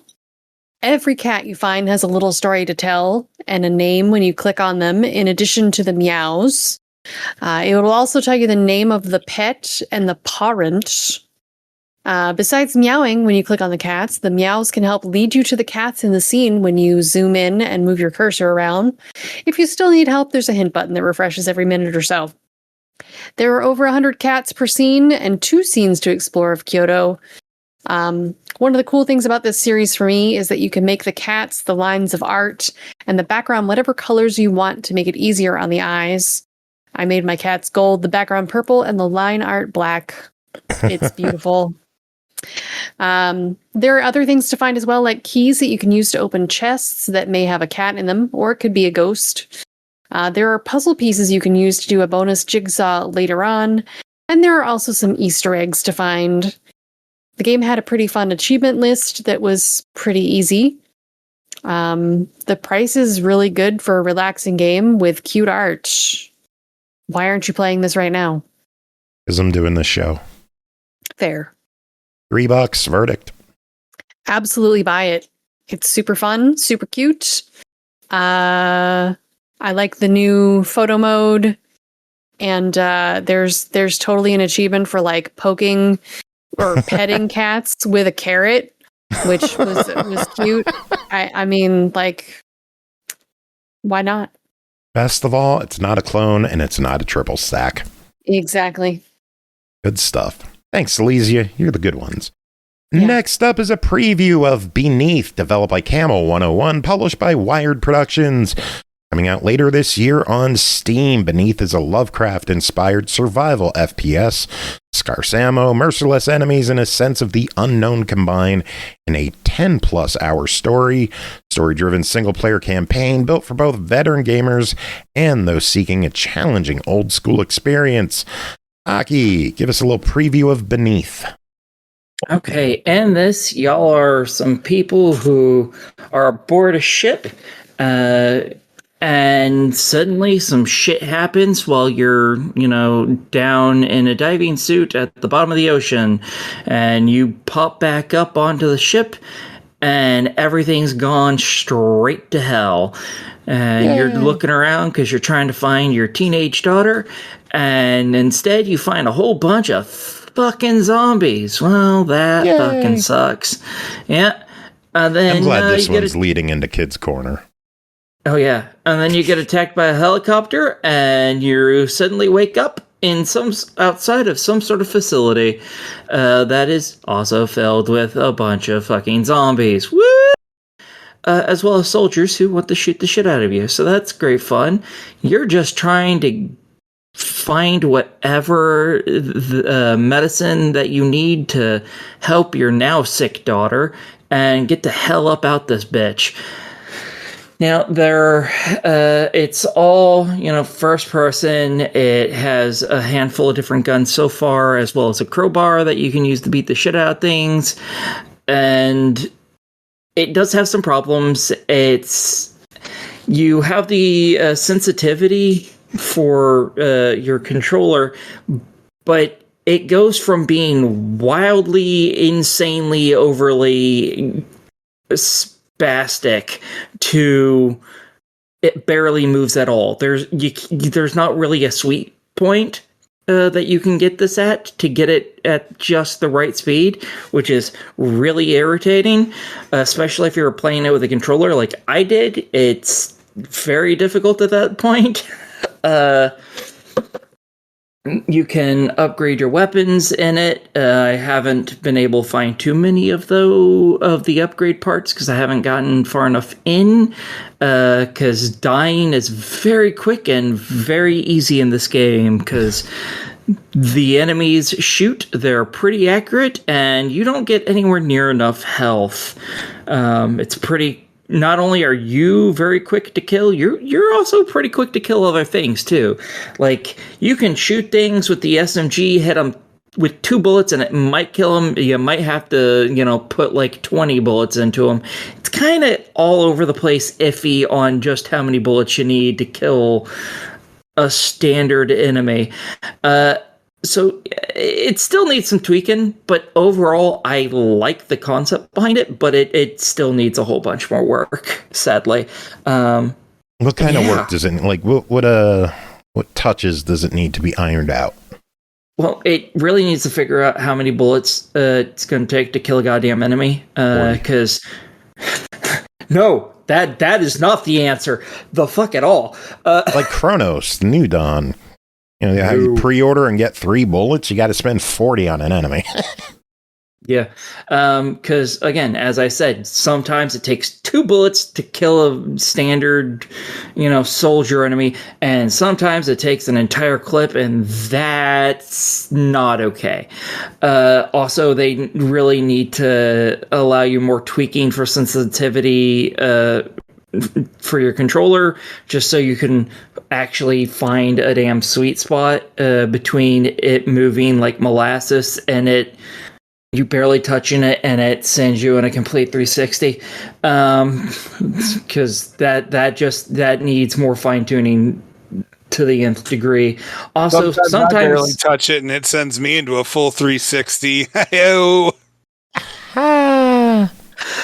Also, sometimes some enemies hit you once, and you go from full health to no health. You just die instantly, and there's no reason for that.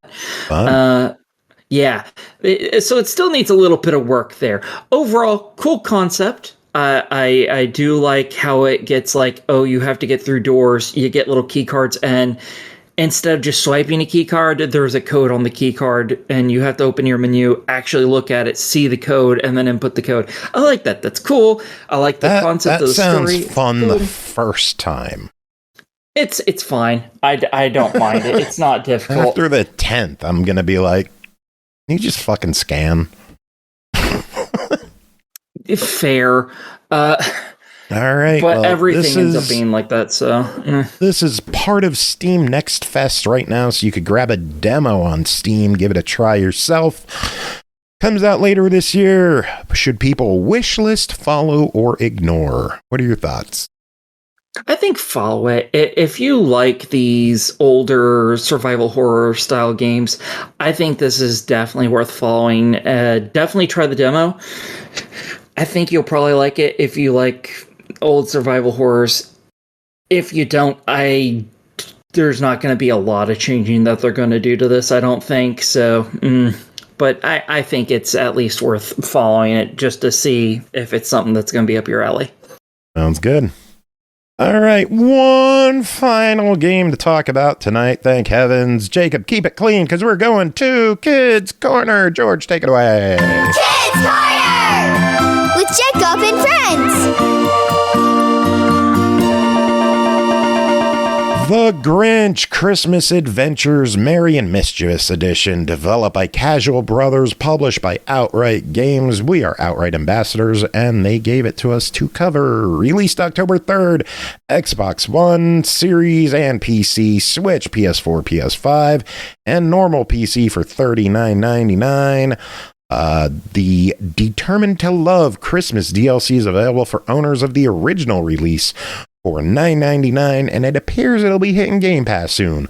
So, has the Grinch grown to love Christmas, or is he just putting on a show?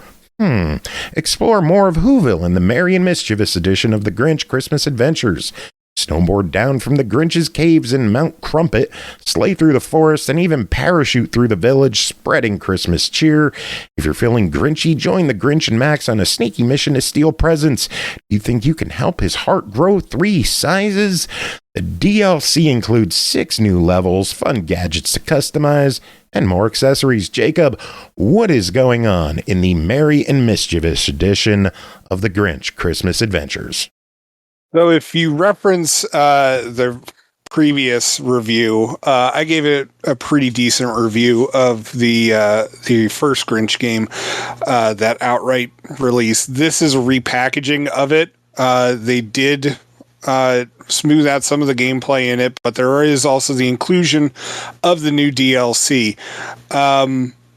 So this game is a mixture of platforming and stealth and just like, I don't know how else to put it, like kind of like on rails racing. I don't know. It's just random activities that you can do, like as it goes along with the story from the original Dr. Seuss How the Grinch Stole Christmas. Now, as you're playing through this, the game will read like the original story to you, and you can actually there is a nice little bonus feature where you could just have the game read you the story as you're going across screen. Now, the game will explain everything to you, still in rhyme, and it is still, in my opinion, not great, because they're just like, oh, well, I mean, it rhymes. It must be in the same way as Dr. Seuss. No, this is a pale imitation of it. Just because it rhymes doesn't mean that it works. Yeah. So you originally have to, as the Grinch, now there is co-op in it, so one person plays as the Grinch, one person plays as Max. If you're doing single player, the other person was Raphael. No. Bad Joe. Nope. Anyway, however, if you're playing single player, you can go in between the two characters, but the game really wants you to play as the Grinch, so Max will only be able to get you so far into the game. But the nice thing is that if you're playing as two-player co-op, then you don't really have to worry about your lives, because Max, I don't believe, actually can get hurt. And so instead of having to automatically respawn at whatever your last checkpoint is, which there are plenty of, keep that in mind, you don't have to worry about that as much, which is nice. So initially you're moving through it and you're trying to ruin for Christmas for everyone. In the new levels, you're trying to make Christmas better for everyone and give everything back. It's a nice, honestly, it's a nice addition to it. And I was kind of surprised at the $10 price tag, because honestly, the way I had initially read it, I had believed that we were just if you had originally purchased the game, you were just going to get you're just going to get those levels for free. So it's not so much double dipping, but no, you don't. So if you own the original version of it, definitely just get the $10 version of it. But if this is your first time, it's a decently competent platformer and kids' my first stealth game. There is a lot of fun just watching the Grinch's movements, because he is so extra and dramatic about every single thing that he does, whether it's running, whether it's him hiding inside a wardrobe. I love how he just does this floom, just opens up the doors and then spins right on in to it. You could have a Grinch, or not a Grinch, a gingerbread man, or one of the residents of Whoville standing right next to you, but no, Grinch is going to do his little dance before he hops into the wardrobe. And yeah, it's just it's honestly, it's a decent amount of solid fun. And with the holidays coming up, as I said with it last year, I could see this as being something that families get out every single Christmas, and playing together. I know something that's going to blow your mind. What's up? You did not review this last year. Yes, I did. Oh, you didn't? Yes, I did. 23. This is 2 years old, not one.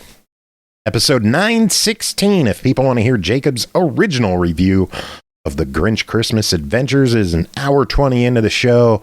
Funny enough, it's 2 reviews after a Silesia hidden cat game. Just like this episode. Yes. Just like 2 years. I thought it was last year too. So there you go.